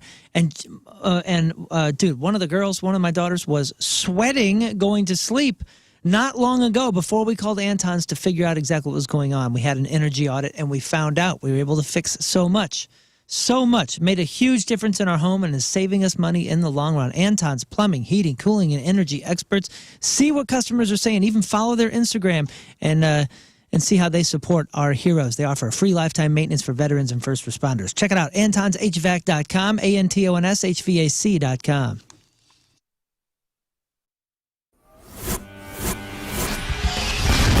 All right, so way back Point Fest, we are backstage with The Urge, and we just learned a very valuable lesson, that when the microphone says mute, that means that they can't hear Steve. It's muted. That is not working. That is not working. It ain't happening. Boy, oh boy. So we found out so far that I'm sweaty. The microphones don't work. We are off to a bang upstart here, gentlemen. A bang upstart. We got that out of the way now. Well, I very much appreciate you guys chatting. And Bill, especially you, man. You're what did you do to the back? Oh, Doc says I have a herniated disc. I don't know. That's Big deal. Oh yeah. Out there playing. It's gotta be. I don't. Do you He's remember? gonna drink his way Yeah. through. Do you He was doing remember triple 16 Lindy's and Candles? stuff. Yes. Like Joan Cusack in 16 Candles. This is gonna be kind of my stage move today. Nice. The doctor told him book some more Urge shows, and then then we'll look at it. Yeah, it might be a slightly less energetic than usual. But You know, I don't one believe thing it. that I've been paying attention to that's not necessarily Urge related, your photography that you have been taking on IG is really something else, man. If you don't follow Bill, you really should, man. Oh, nice. Well, because you guys were just in San Francisco and you Yeah. took some beautiful shots. That was we got to go tour a winery and everything was fun. Thanks, Yeah, man. very good. That's No, awesome. no, it's all good. I think that's one of the fascinating things about you guys is you're all very different individuals. And so when I hear from various members from time to time that sometimes it takes a little while for Urge business to get done, I'm not surprised by this. That's a nice way of putting it. I think so. But that's Gently phrased. But that's an all right thing, and that's probably a very healthy thing for where you guys are right now. You know what I'm like saying? each other personally. It makes it hard. Yeah. Yeah, you don't look like you like each other at all. We had to figure out who's going to sit next to who. Well, here's what I would like, and I'm very demanding. But how does it feel is really great. It's getting such a great reaction, and we talked about that when you guys were in last week. Thank you, babe. We want more. We want more. We want more soon. Follow Victory Men's Health on all the different socials. You can see what kind of facilities you're working with when you go to Victory Men's Health. They're gorgeous on the inside. And the staff is just so professional. So if you've never been, I've been to the Town and Country one a lot. That's where my husband goes. That's where Rafe and King Scott and I have all gone. Beautiful. You walk in, it looks good, it's comfortable. Oh, can they get you a drink while we wait to do this blood test? So, we make that as easy as possible too. And then once you get your results and you come back, they tell you exactly what your plan is going to be. So your goals are in mind with that. But maybe there's some underlying health issues that you're not even aware of. Things like vitamin deficiencies or hormonal imbalances. Maybe there's some sexual things going on that you need to get, taken care of because you want to live your best life, right? And that's exactly what Victory Men's Health wants to do. They want to make it as easy as possible for you to live your most optimal life. So log on to victorymenshealth.com. Go to any of the 4 locations, O'Fallon, Missouri, O'Fallon, Illinois, Town and Country, or the brand new location in Sunset Hills. victorymenshealth.com.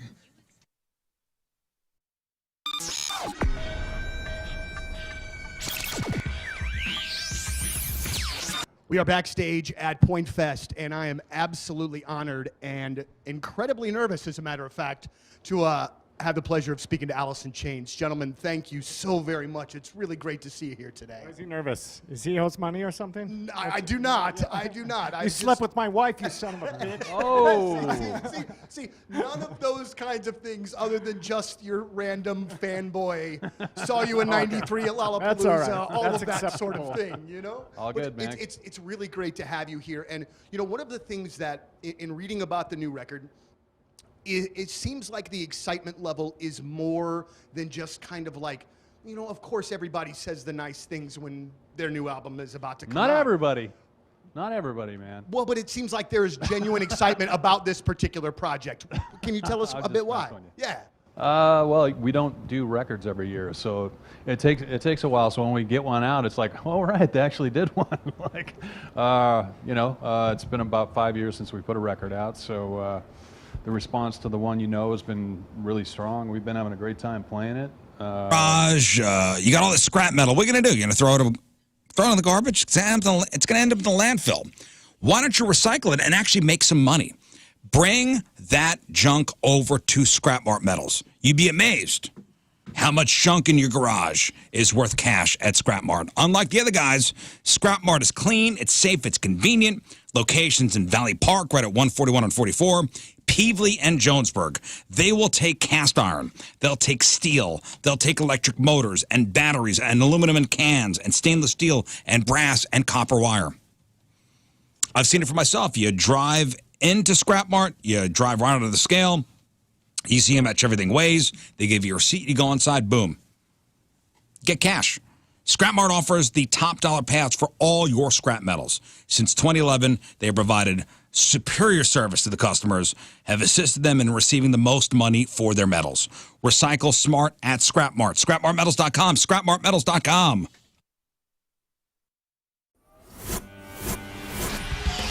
105.7 The Point, everything alternative. We are That's back. it for us. Donnie Fandango is next. Number 2 show starts in 6 minutes. We're going to get this wrapped up. We're going to be there.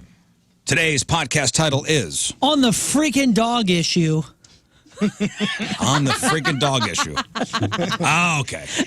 Today was so great. Guys, thanks for everything. Being there. So good. Thanks for being We'll there. try again. We'll try again later. You know. On the Freaking Dog Issue. All right. What else, Moon? Quickly. Okay, man. Come see me at lunch. Have lunch with me, 11 a.m. to 1 p.m. June 25th. That's next Tuesday. So is today Tuesday? It's a week from today. Week from today. Yeah, a week from today. Over at Le Bon Boucher on Olive here, just a few blocks west of 270. You got to have the honeymoon latte because they just launched. I mean, Le Bon Boucher has been there for a long, long, long time, many, many decades. But they just launched a brand new coffee and smoothie bar that's freaking awesome. So the honeymoon latte and, of course, Moon's macaroons, my selection of my favorite macaroon flavors out of the 50 that they have. Come have lunch, 11 a.m. to 1 p.m. a week from today. Okay. Learn. Go see Moon when he has lunch next week and follow me on the socials at Learn versus Radio. Rafe, see you in 5 minutes on the number 2 show with 15 minutes with Riz. All right. Scott. Hey, I'll see you there too. King Scott Rules is where I can be found. Okay. Come see me tomorrow. Premiere Party, Stupiracy, my new podcast with Tim McKernan. Premiere Party tomorrow. Hot Shots in Fenton from 6 to 8. All right, we leave you with a selection from our Teamers Member of the Day, brought to you by Hot Shot Sports Bar and Grill. From Arnold, Missouri, Christopher Taylor is our Teamers Member of the Day. And he wants to hear the song. Here it is. Have a great day. Donnie next. Bye. Energy up. Peace.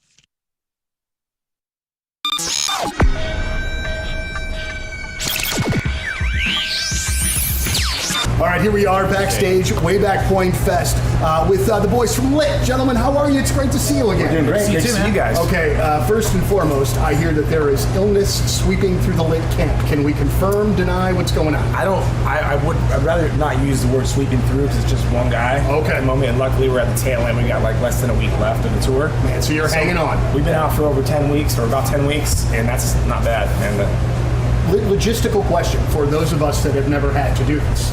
And obviously the advent of the urgent care probably changes the game a little bit. Yeah. But when you guys are in East Lansing or wherever the hell and you're nowhere near home, somebody gets sick, it gets to the point where you're like, we got to do something. What do you do? We have doctors we can call. Okay. And they'll phone in a prescription. I'm surprised he didn't do that today. Yeah. Making things hard on himself. That's all right. It is Labor Day. Yeah. Thanks, Christian. Well, so new album is